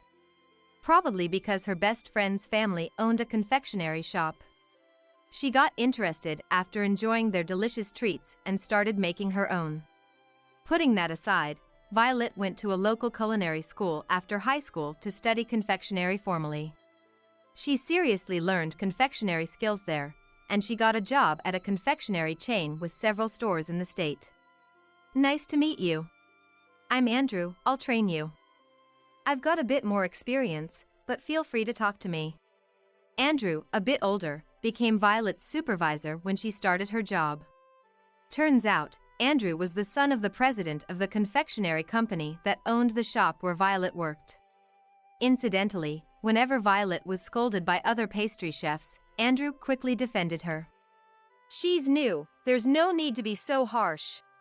Of course, everyone knew Andrew was the president's son. So, when he said something like that, no one could oppose him. On the other hand, Violet found Andrew, who defended her, to be very reliable. Soon, a trust developed between them, and it was only a matter of time before it turned into romantic feelings. Eventually, about a year after she started working, Andrew confessed his feelings to Violet. That's how they started dating and gradually deepened their relationship. But Violet wasn't just focused on romance. She diligently worked as a pastry chef. During work, she followed the instructions of Andrew and her superiors, and after hours, she practiced to improve her skills. Sometimes Andrew would join her for practice. It seemed those moments were important in strengthening their bond. By the time they started dating, Violet had become a competent pastry chef. But all of this was part of Andrew's scheme. Violet only realized this after they started dating. Time passed, and a few months ago, Andrew approached Violet with a proposal. "Violet, a sweets exhibition will be held in 3 months, right? I need to discuss something about that." The sweets exhibition? The one at the department store downtown? I heard popular confectionaries will be selling their treats there. Yes, that one. Apparently, there's been a vacancy, and suddenly our shop is participating. Andrew spoke with a hint of confusion. Violet tilted her head. "Our shop is popular, right? Is there any problem? We have to come up with a new dessert. We also need to create next season's new items." "I see." Violet understood. Confectionery shops often introduce new items each season. For instance, treats for events like Valentine's Day or Christmas are needed. "We have our wedding next month. I can't take on more.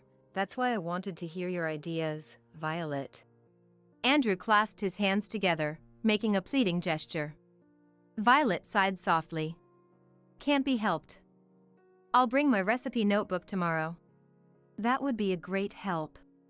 Make sure you let everyone know it is my idea. That's all they talked about at that time. But the next day, an incident occurred. After work, Violet took her recipe notebook and headed to the kitchen. "Sorry to keep you waiting." She entered the kitchen. But Andrew was nowhere to be seen. Maybe he's still working? Being the company heir must be busy. Thinking this, Violet decided to wait for Andrew. While looking through her recipe notebook, she suddenly felt someone's presence behind her. "Andrew? Were you working?" Violet turned around. But Andrew wasn't there. "Oh? Violet? What are you doing here?" "Ah, Mr. Carter." It was Mr. Carter. He worked for the confectionery company but wasn't a pastry chef. He was more of an office worker, handling tasks like accounting. It seemed he came to lock up. "Do you still have something to do here?" "Yes. I'm here to help Andrew with his work." "Andrew's. Oh, I see." Mr. Carter laughed unpleasantly. Was he thinking something bad? Sensing this, Violet's expression soured. Suddenly, Mr. Carter shouted, "Even if you're dating the boss's son, I can't overlook such behavior from an employee. I'm not. I was just quiet.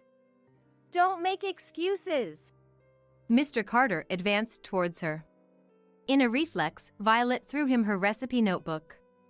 Ah! Mr. Carter covered his face and crouched down. Andrew came there. "What's going on?" "I heard a loud noise, Violet. Are you okay? What happened?" "Andrew. It's just..." Violet explained everything to Andrew. But, in reality, nothing had happened. Mr. Carter had just found that Violet and Andrew were meeting up. He jumped to unsavory conclusions on his own. Violet, upset by such bizarre suspicions, wore an annoyed expression. This displeased Mr. Carter, who attempted to reprimand her. "So you threw Mr. Carter the recipe notebook, and he ended up like this." "Yes, I'm sorry." Violet apologized. Meanwhile, Andrew checked on Mr. Carter. The area hit by the notebook was turning red. But luckily, there were no serious injuries. "I'll report this to the president. You'll be fired immediately." "That's not fair." "Shut up. Brace yourself." Mr. Carter shouted angrily. Then Mr. Carter hurried out of the kitchen. "What should I do, Andrew?" It's okay. I'll handle it. But if it gets reported to your father, our relationship might be opposed. Violet was most afraid of that. Don't worry. I'll always protect you. Andrew, leave it to me. Later, this incident reached the president's ears. But Violet faced no punishment. It was because Andrew had intervened. Andrew protected me. Violet thought so. Their relationship seemed to grow even stronger. But all of this was also part of Andrew's scheme. A few days later, Violet would come to realize the whole truth. After the kitchen argument, Andrew said something to Violet. I feel bad asking this, Violet, but can you keep quiet about providing the idea? Why? You know, because of the matter of Mr. Carter. On the day of the incident, Andrew was alone in the kitchen. While Andrew was working on a new creation, Mr. Carter came in. There was an accident during Andrew's work, and a cooking utensil hit Mr. Carter's face. Andrew wanted to make it seem like that's what had happened. Reluctantly, Violet agreed. Sorry, Violet. It's actually your recipe. I'll return the notebook later. It's okay. You coordinated everything to protect me. Well, yeah. If that's the story we're going with, Mr. Carter agreed to it. Andrew spoke of the effort it took to align their testimonies. Violet felt deeply grateful to Andrew for his efforts on her behalf. However, a few days later, Violet, who had stayed late to clean up, was about to leave after changing. Passing by the office, she heard Andrew's voice. Andrew's still here.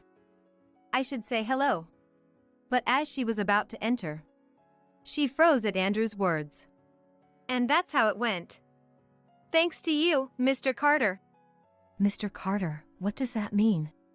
Pondering, Violet listened closely to Andrew's voice. Soon, she heard Andrew's laughter. Then, his true feelings came out. Violet's just a convenient tool. Now that I've got her recipes, I don't need her anymore. Violet was stunned. Was I deceived? She covered her mouth, trying hard not to make a sound. But she couldn't stop the tears from flowing. That recipe is really good. It's a waste to let that woman keep it. From there, she could only listen to the truth she didn't want to hear, in Andrew's gleeful voice. He had ordered other pastry chefs to scold Violet. Then he would intervene, earning Violet's trust. He also set up the situation with Mr. Carter, making Violet feel indebted and trapped. And in the confusion of that moment, he was glad to have stolen Violet's recipes. Andrew said that. And then he added, if she tries to escape, I'll just confront her with a shocking truth. Andrew smiled unpleasantly. What does he mean? Violet wondered as Andrew answered himself. It's about fraud. She's already complicit in it without knowing. Andrew sneered. At that moment, Violet's mobile phone fell from her pocket. It made a sound as it hit the floor, and Andrew noticed the phone. Violet could see this through the gap in the door. I have to get away, she thought, but her legs wouldn't move. Andrew quickly spotted Violet. He looked at her with a menacing expression. Were you listening? Well, it doesn't matter. If you try to run, I'll just accuse you. Andrew's lips curled into a smirk. Violet felt an intense fear of that smile. After that, Violet, unable to escape from Andrew, led a life dictated by him. She was also boldly made to help with the fraud he mentioned. However, Violet, being inherently honest and kind, couldn't endure such a life. Eventually, about a month later, Violet was found on the first floor of her apartment. There were no witnesses, but a passerby had heard a loud noise. When they checked, they found Violet lying below her room. According to the police, it's likely Violet did it herself. However, Andrew's laptop was found nearby. Perhaps Violet intended to expose Andrew's fraud by doing so. But the police examined the laptop and found no noteworthy data. I had suspected Andrew, who lived with her, from the moment I heard of the incident. However, on that day, Andrew was not at home. he was out of state for work. So, Andrew couldn't be the culprit. I had no choice but to accept that. Afterward, along with Andrew and his parents, we completed Violet's funeral. Even after everything ended, I remained in a daze. I couldn't bring myself to do anything. If only my husband were here, maybe he could have helped ease the loneliness. Violet, why? That was all I could mutter. I felt powerless. For several days, I cried, thinking that. Then, a week passed after Violet's death. I had to accept the reality of losing Violet. Just as I was beginning to come to terms with it, a letter arrived. When I looked at the sender's name on the letter delivered to my mailbox, it was written Violet. Violet! I blurted out without thinking. I hurried back to the living room. Why now? Why did I receive a letter from Violet? There's no use just thinking about it. I carefully opened the letter. There were several writing papers in it. Taking out only the writing paper, I continued reading while imagining of Violet's face. To Mom. It detailed the circumstances that had led Violet to her situation. The truth Violet penned ignited anger in me. It meticulously described how she was deceived by Andrew, her recipes stolen and forced into fraud. And finally, there was this line written in the letter. Please take revenge on Andrew for me. That's my last request, Violet. As I finished reading, a single tear fell onto the table. I clenched the letter, overwhelmed by a sense of powerless anger. At the same time, I resolved to take revenge on behalf of Violet. Andrew, you were only pretending to be a good person. It's my fault for not realizing it. So, I'll commend you for deceiving me until now. But that ends here. You made a fatal mistake. For taking away my dear daughter, I'll make you regret it until the end of your life.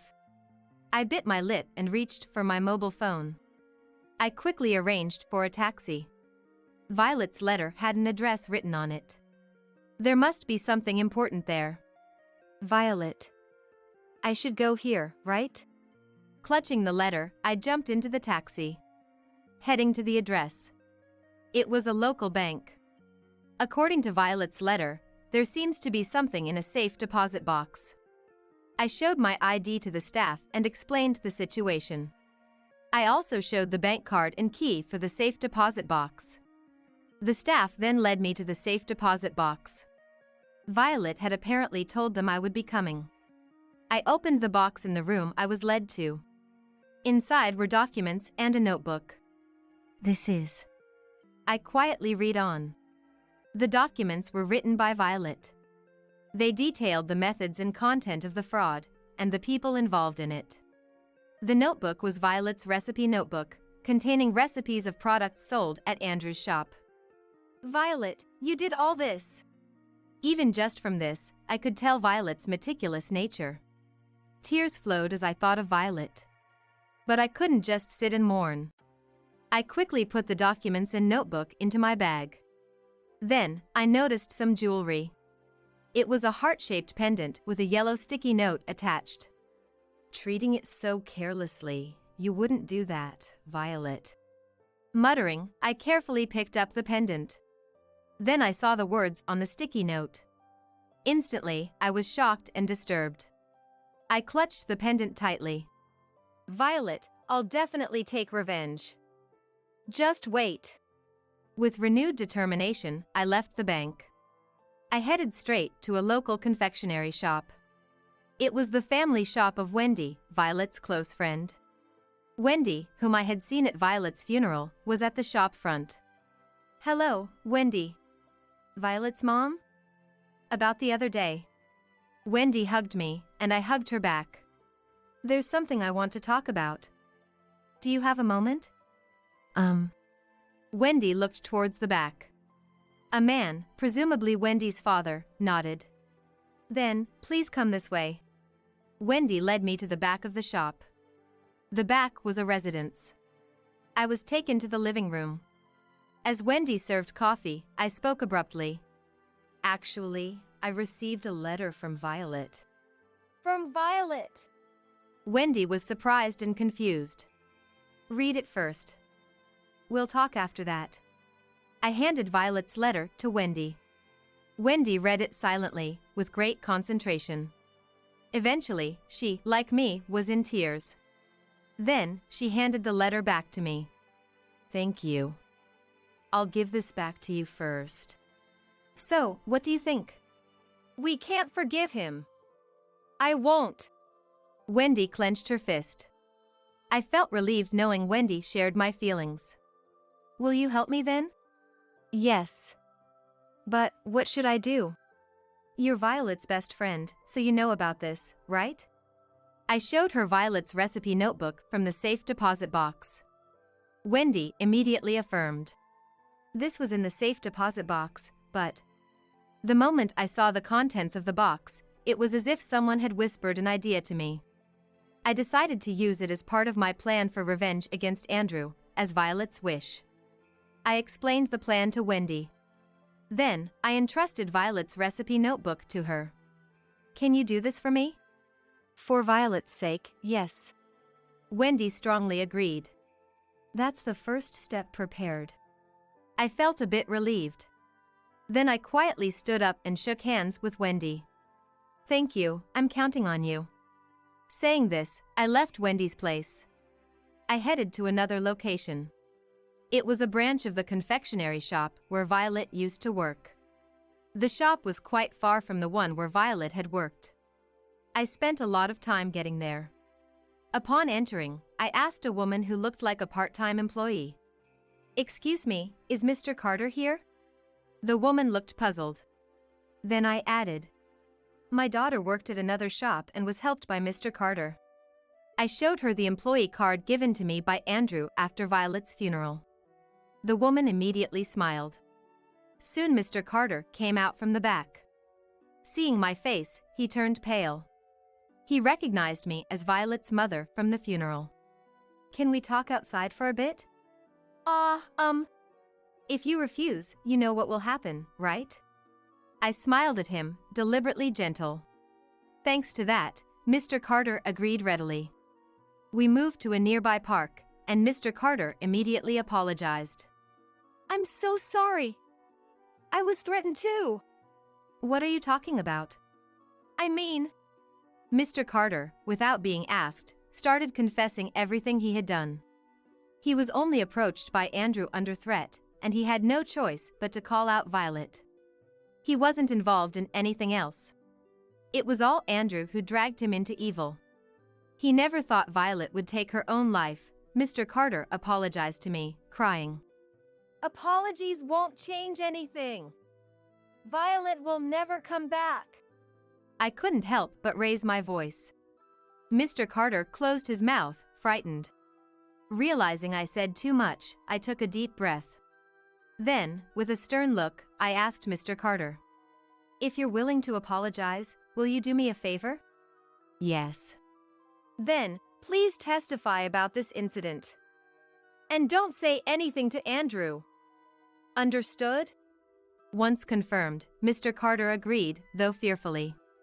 Afterward, I had Mr. Carter testify everything. I recorded all of it and even let him write and sign a statement of his testimony.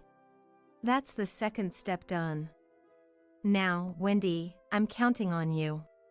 I muttered softly, watching Mr. Carter's dejected figure return to the store. After a while, I received an invitation from Andrew. A sweets exhibition. It was the invitation to the very sweets exhibition. Andrew didn't know I was aware of the truth. So, the invitation boldly included these words. We'll be showcasing sweets Violet praised highly. Please come for Violet's sake. I almost tore it up in anger. But the preparations would all be for nothing by doing so. I managed to restrain myself and waited for the day of the sweets exhibition. Day after day. I watched the calendar. Finally, the first day of the sweets exhibition arrived. I went to the venue with Violet's employee card on my chest. Upon entering, Andrew greeted me. He approached with a dubious smile, offering a handshake. Scarlett, I'm glad you could make it. Yes. Violet was looking forward to it, wasn't she? Yes. I've prepared my masterpiece for this occasion. He guided me to a display filled with magnificent cakes and chocolates. I asked Andrew with a forced smile. Which ones did you make? This time, I made chocolates. Valentine's Day is coming up, after all. Andrew pointed to chocolates in the center of the display. Stylishly decorated chocolates. But these were made from Violet's recipes. Thinking that made me seethe with anger. Then, a woman's voice came from behind. May I interview you? I turned to see a woman holding a file. Apparently a magazine journalist, with a camera. Andrew and the woman talked. After a while, the woman tilted her head, puzzled. Excuse me, are you sure you made these? Andrew was taken aback by her words. Then he retorted with a sneer. Of course I did. What are you talking about? But I saw similar ones at another store. What? What do you mean?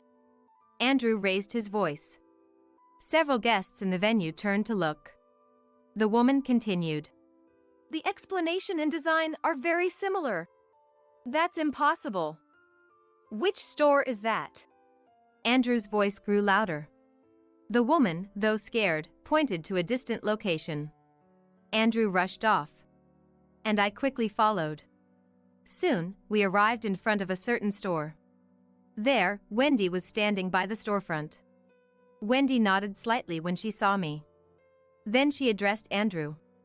Long time no see. It's you. You stole our shop's recipes. Stole? That's not true. Wendy smiled. Meanwhile, Andrew, red-faced, raised his voice. Then what's this? It's almost identical to our product. He pointed to chocolates lined up. Almost identical to those in his shop. Then Andrew pointed to a sign at the storefront and shouted. And this? Doesn't melt easily even in warm places. What's this about? It's our newly developed product. Don't joke with me. This is exactly the same as the unique method I devised. Andrew's voice stirred up murmurs among the bystanders. But Wendy, undisturbed, retorted. That's just a coincidence.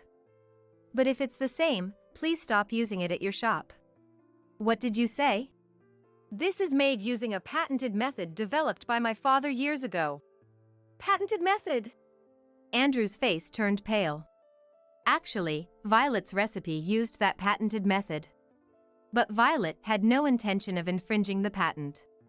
It is because she planned to sell it with Wendy. This is a recipe Violet came up with for our future shop together.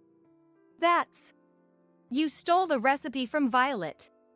Wendy's words silenced Andrew. Clearly losing his composure, Andrew was questioned by the earlier woman. What about it? Did you steal the recipe? No, Violet was our employee, Anne. Andrew started making inconsistent excuses. But nobody believed him. Eventually, Andrew was unable to withstand the surrounding gazes, and he fled the scene. I quickly followed Andrew. The woman from earlier also followed. Returning to his shop space, Andrew began hurriedly packing up. Apparently, he intended to act as if nothing had happened. But I wouldn't allow it. I approached Andrew. Wait! We're not done talking. So, Violet provided the recipe. What's your complaint? I have one. What you did wasn't just that, was it? Just that, what do you mean? Sweat beaded on Andrew's forehead. Knowing this was a critical moment, I raised my voice. Your shop has been evading taxes. Ah. Andrew instinctively covered his mouth. The surrounding gazes intensified on him. I continued, calmly detailing Andrew's actions. First, you kept a separate record of pre-ordered products, not accounting for them in sales. I don't know what you're talking about. Moreover, you falsified inventory records for raw materials. That's how you evaded taxes, right? I don't know anything about that. Andrew attempted to deny loudly. I then produced a copy of the documentation Violet had compiled. Violet detailed the method here. Look at this. I scattered the documents on the spot. Several people rushed to pick them up. They began comparing and discussing among themselves. Soon, the journalist questioned Andrew. What about this? According to these documents, her story seems true. Andrew was silent in response to the journalist's question. Soon, similar voices arose from the audience. I work in accounting, and this is clearly fraud. It's definitely tax evasion.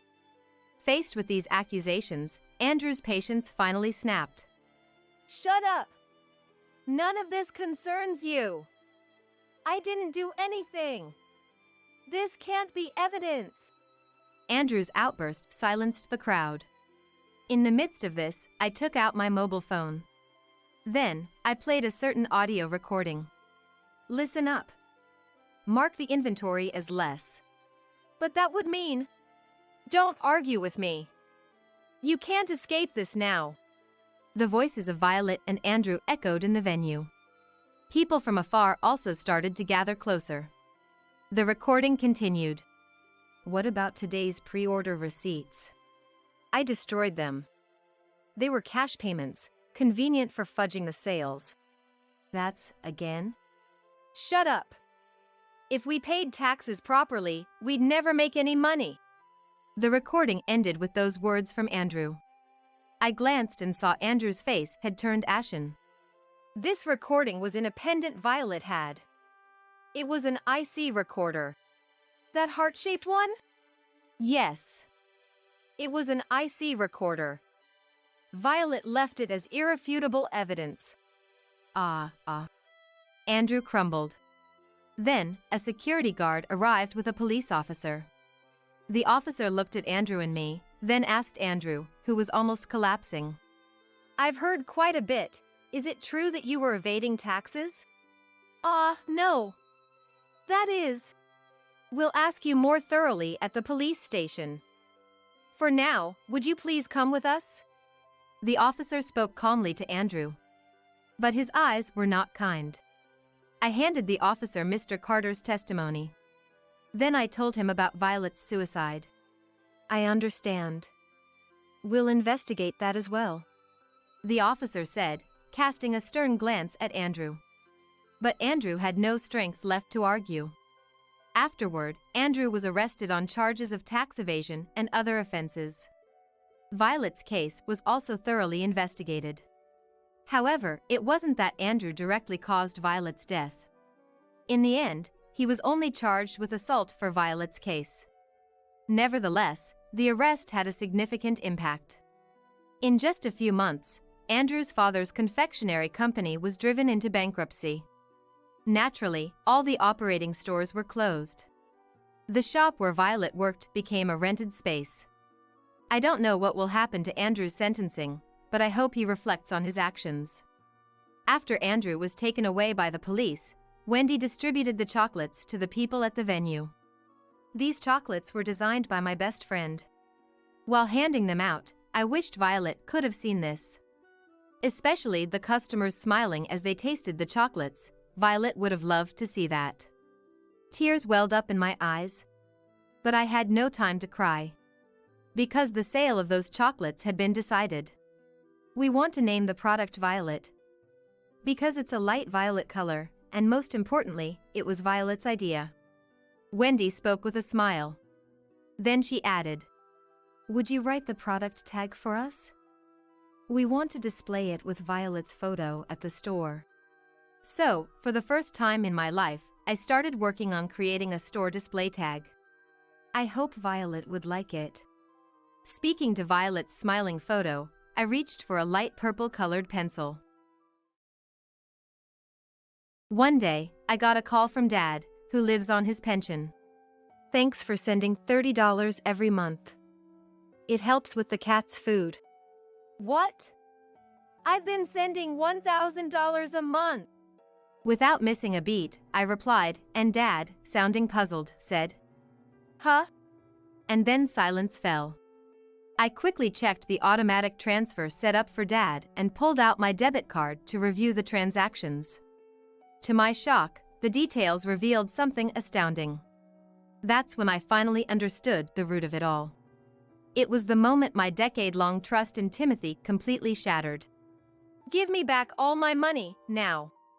I confronted Timothy as soon as he got home, but he just played dumb and was utterly unhelpful. However, his attitude fully opened my eyes.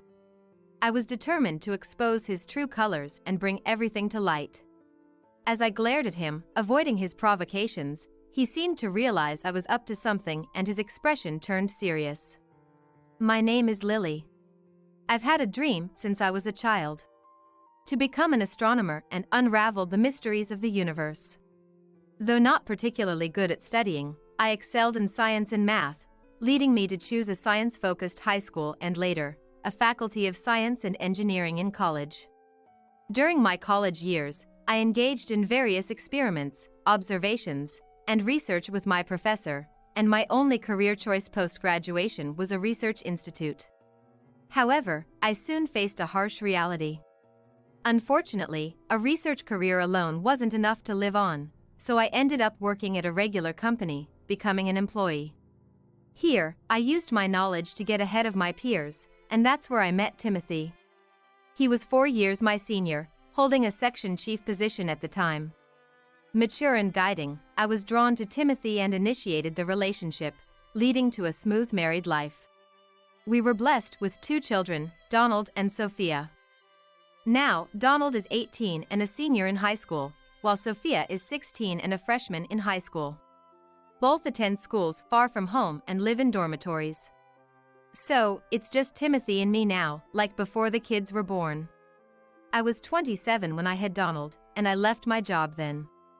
It was possible to continue working, but having seen the struggles of balancing work and motherhood among my colleagues, I knew how hard it was. Timothy said he'd help, but he wasn't very attentive during my pregnancy, and he even missed the birth, citing a welcome party for new employees. No, to be precise, he showed up after Donald was born, red-faced and in high spirits. At that moment, I felt nothing but disgust. So, when Timothy said, "Don't worry. I'll support you too, Lily. Just focus on your job. We'll share the household and parenting," I could hardly believe him. And that's why I quit, a decision I never regretted. Firstly, Timothy never kept his word. Whenever Donald cried, he'd say, "Hey, he's crying. Smells like a diaper, doesn't it? Oh, and we're out of milk. Maybe you should go buy some?" His eyes were always glued to his mobile phone. Not once looking at me or Donald. I couldn't have managed work in that state. The area we live in has fierce competition for daycare, and it's tough for working families to get a spot for kids under a year old. It's easier to get in from the toddler group, so I plan to return to work around that time. 2 years after Donald, Sophia was born. Even with Donald entering the terrible 2s and Sophia being a newborn, Timothy still left all the housework to me. Hey, can't you help out a bit? Like, at least going to the store for diapers or milk? I'd ask, but Timothy would always respond, "That's a mother's job, right? I'm the breadwinner of this family, earning our living. Let me relax at home, will you?" Friends often told me to divorce him in such a situation, but if it were that easy, I would have done it long ago. If we didn't have a mortgage or car loans, and if we didn't have children, I'm sure I would have divorced such a husband without a doubt. But the environment still isn't easy for single mothers raising children. There are plenty of companies that outright refuse to hire you if you have kids. I know this because a friend of mine hit that wall and now, she and her 3 kids are on welfare. The more I thought about it, the more my feelings for Timothy cooled. If he sees himself just as a provider, then I'll think of him that way too. But I didn't want to make the kids feel bad, so I tried to keep a calm home environment without any arguments. Once the kids were older and things settled down, an acquaintance offered me a job as a teacher and a researcher at a vocational school. I was happy to finally pursue my dream of being a researcher, using the knowledge and experience from my corporate days. But Timothy didn't seem too pleased when I told him about it. The reason was simple. He was jealous that I would be earning more than him. You know, women are in a tough spot in society without a man. And yet, here you are, showing off. Can't you even consider your husband's feelings a little? I had an inkling, but Timothy was too proud of himself and was a bit frightened of women doing better than him. He was often harsh with the kids as well, and I had to step in to defend them. But I needed to work too, to save at least enough to send our 2 kids to college. I tried convincing him, but Timothy was just sarcastic about me working, and that's when our relationship really started to sour. Finally, when I was settled in my job and had a stable income, I brought up the subject with Timothy. Look, I don't think there's any point in us being a couple anymore. It's not good for the kids or us, right? So, I want a divorce. At this point, I had a decent income and the kids were more independent, so even without Dad, we could manage. I understand that divorce isn't great for kids. But I started to doubt whether me enduring everything was truly for their benefit. However, Timothy flat out refused to divorce and even said, "Having both parents is definitely better for raising kids. Kids from divorced families tend to behave badly, don't they?" His basis for saying this was unclear. Probably just an excuse to guilt trip and keep me tied down. Still, I couldn't say everything Timothy said was wrong. Having both parents together is indeed better. That would be an undeniable fact. Kids are pure creatures, for better or worse. If any of their friends found out about our divorce, they might ask out of curiosity. I might be okay, but Donald and Sophia could get hurt. So, even when Timothy spouted his nonsensical theories, I couldn't talk back and ended up not being able to divorce. That's when I decided to change my perspective. Timothy might not be a great husband or father. But he's never cheated and he provides for the family. He also doesn't have any expensive hobbies and only spends about $20 a month on mobile games. He never gambles and even pays for the kids' activities.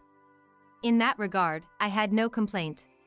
But his actions and words were often too much. To Donald, who he saw as his heir, Timothy would say things like, "Listen, Donald. A man should earn as much as he can. Don't ever become a part-time worker. That's just laziness. You should earn more than women and be like me. You're going to be taking over the family, so be aware of that." Our family doesn't even have any grand achievements or history of being landowners. According to my mother-in-law, our ancestors were just ordinary farmers. So, fortunately, there were no complaints or weird theories from the in-laws towards Donald. But with Sophia, Timothy taught her unbelievable things. "Sophia, listen. Women can only survive in this society by getting married. So once you graduate high school, work and contribute to the family, support your brother."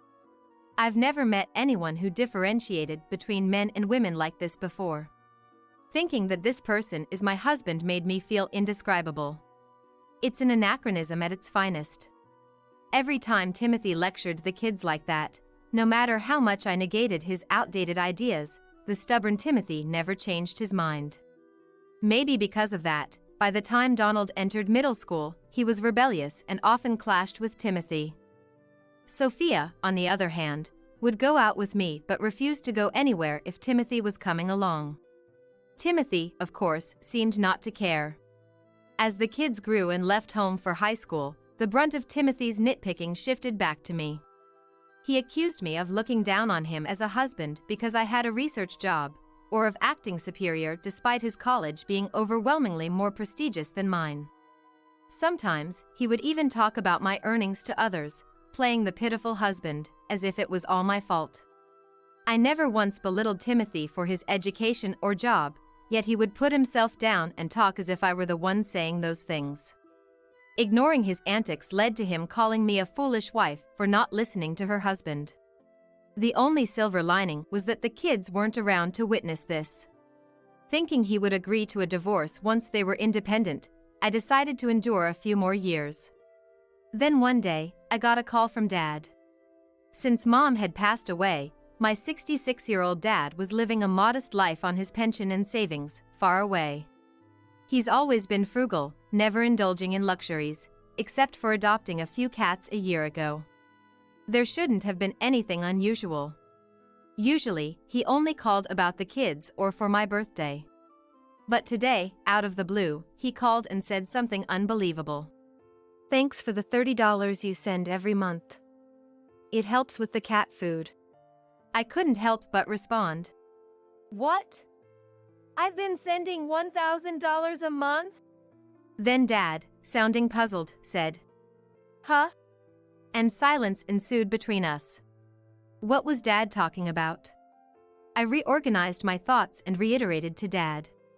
I've been transferring $1,000 to your account every month. So what do you mean by $30? After hearing me out, Dad asked me to wait and then sent a photo of his transactions through SMS. Seeing the photo, I was dumbfounded.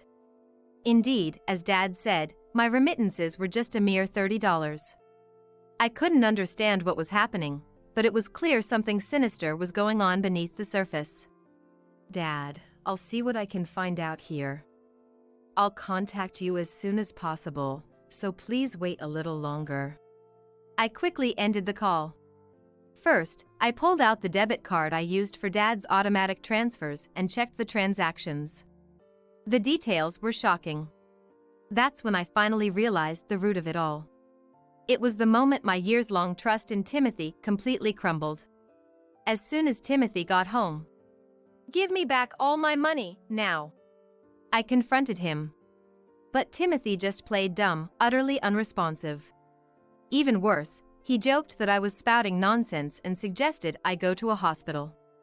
I didn't realize I was so belittled that it gave me a huge shock. But at the same time, it also woke me up. I was determined to expose his true colors and unearth everything. As I glared silently, refusing to rise to Timothy's provocations, he seemed to realize I was up to something and suddenly turned serious. I slammed the debit card I had been investigating onto the table in front of Timothy. Seeing it, Timothy's frown deepened. Nonetheless, I declared, This is the account I set up to automatically transfer $1,000 on payday. I don't use it normally, and the debit card is kept in the bedroom drawer.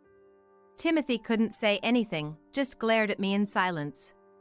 After a few tens of seconds of silence, Timothy finally began to make excuses. Well, that's definitely strange, but even if I had been diverting it, what benefit would that be to me? Besides, you're suspecting me, but there's no proof I did it, right?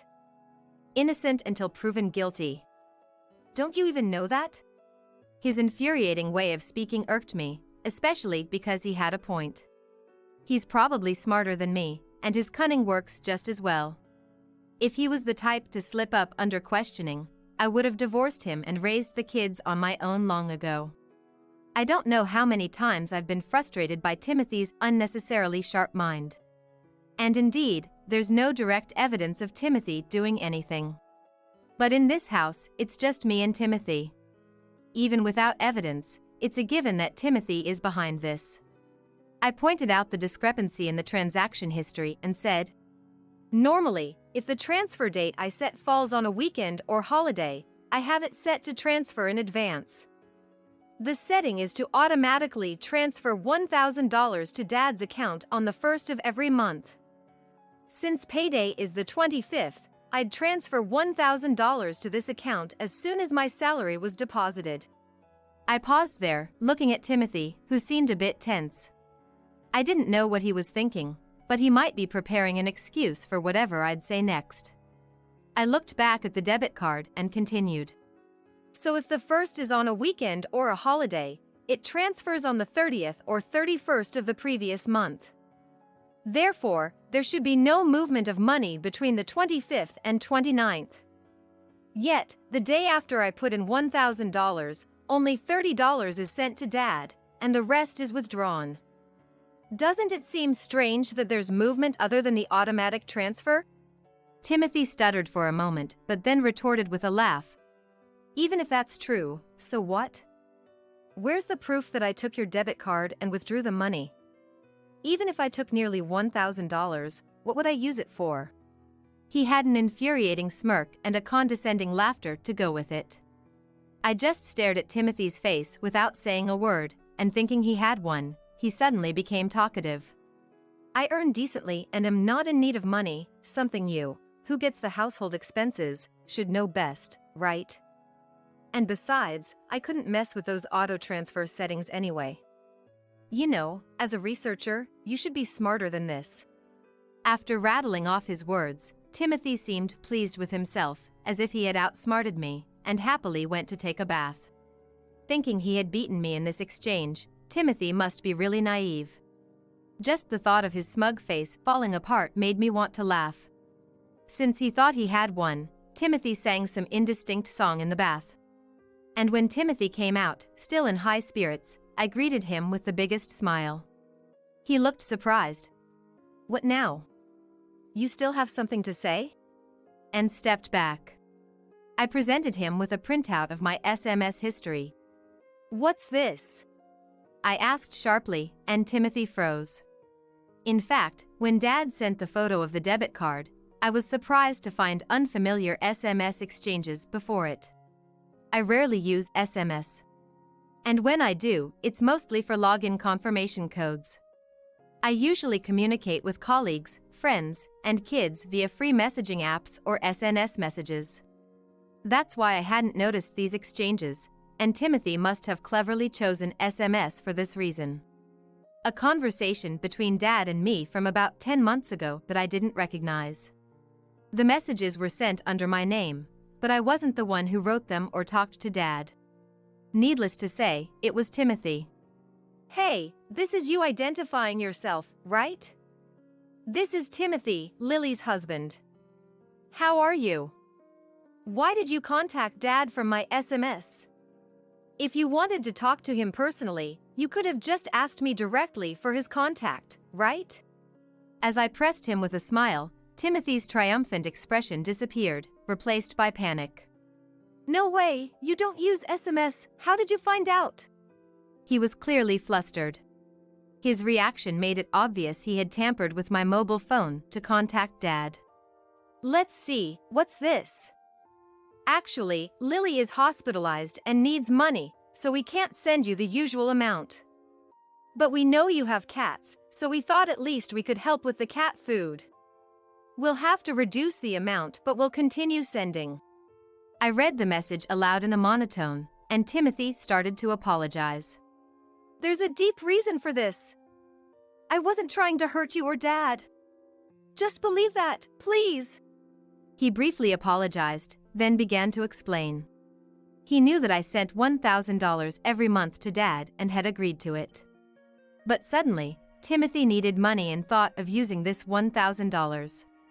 Since he didn't have Dad's contact details, he couldn't ask him directly, and even if he did, there was no way he could ask him to slide the $1,000 over to him. So, Timothy pretended that I was sick to gain Dad's sympathy and understanding. He knew how to unlock my phone and probably sent that SMS while I was in the bath. Dad, being kind, must have believed that SMS. The reason I didn't get any worried calls from Dad was also Timothy's doing. He had told Dad that my treatment was tough and I needed some space. So for the past 10 months, Dad hadn't contacted me. Today he must have called because enough time had passed, and he chose a neutral topic like cat food. You can't get away with this anymore. It's been 10 months, so you've stolen almost $10,000 from me. Give it back to me right now. I demanded, but Timothy broke down, saying it was impossible. He had already spent it all, paying off a secret debt. After calming down, I asked Timothy, "Can I trust you?" He nodded earnestly. Looking at him, I warned, "If you betray me again, I'll seriously come after that $10,000. You better be prepared." Timothy nodded, trembling. He probably thought the conversation had ended there, and he appeared utterly relieved. Recently, Timothy had been extra nice, coming straight home without detours, even bringing home some cake from my favorite bakery. Though I couldn't believe how unaware he was of his own suspicious behavior, I had been quietly working on something else. When the time was right, Timothy was in for another shock. One day, as he came home in a good mood, I pointed to the living room table. Confused, Timothy looked and froze. There, filled out with my details, was a divorce application form. What's this? We already settled the previous matter, right? I told you I'd start paying you back gradually. Lily, you forgave me, didn't you? He said with a forced smile. I laughed derisively, like Timothy used to, and declared. Did you really think that was the end? Timothy, looking distraught, didn't answer, so I pulled out several documents from a drawer. Seeing them, he turned pale and let out a small scream. So, you cheated, got her pregnant, and instead of marrying her, you agreed to pay child support. I'm astounded by your shamelessness. Timothy never seemed to be in financial trouble, let alone needing to borrow money. I've been funding our children's education entirely, planning to use Timothy's earnings for living expenses and our retirement. Even though I earn a decent amount now, Timothy, as a department head at his company, should be making a good salary too. It was baffling why he would need to borrow money. My woman's intuition told me he was either funding an affair, a club, or someone else. Being someone who acts immediately upon deciding, I hired an internet detective for this situation. The detective provided photos of Timothy occasionally visiting a woman and handing her money. Further inquiries revealed she's a single mother now, raising a child. So basically, you were giving her child support monthly as hush money to keep her from spilling about the affair. But she demanded $2,000, including living expenses. Thinking $2,000 was too much, you had the $1,000 I sent to Dad and stole it, right? I stated calmly, and Timothy collapsed on the spot, making excuses. It's not like that. It wasn't my intention. I don't deserve to end like this. Why is this happening to me? Seeing Timothy like that, I sighed and simply asked him to sign the divorce papers. Timothy clung to my legs and pleaded. Please, don't divorce me. I can't imagine what others would think of me at this age. And the kids might not want to see me anymore. I can't stand it. It's too hard. Please, I'm begging you. I refused with a smile, saying, If you don't sign, I'm fine with taking this to court. Realizing he had no chance, Timothy signed with trembling hands. But this wasn't the end. The other woman needed to be punished too. Just asking for alimony in the divorce court seemed too lenient. She ruined my marriage and was now setting back, receiving benefits and allowances. Just thinking about it made me furious. There was still one suspicious point about the automatic transfer. I understood how Timothy was using my debit card and PIN to withdraw the money. Since we are a married couple, we shared a PIN. Money can be withdrawn just by using a debit card, and after hearing what he had been using the money for, Timothy's actions made sense. But what about the automatic transfer? Actually, I once misunderstood the remittance date and forgot to deposit money.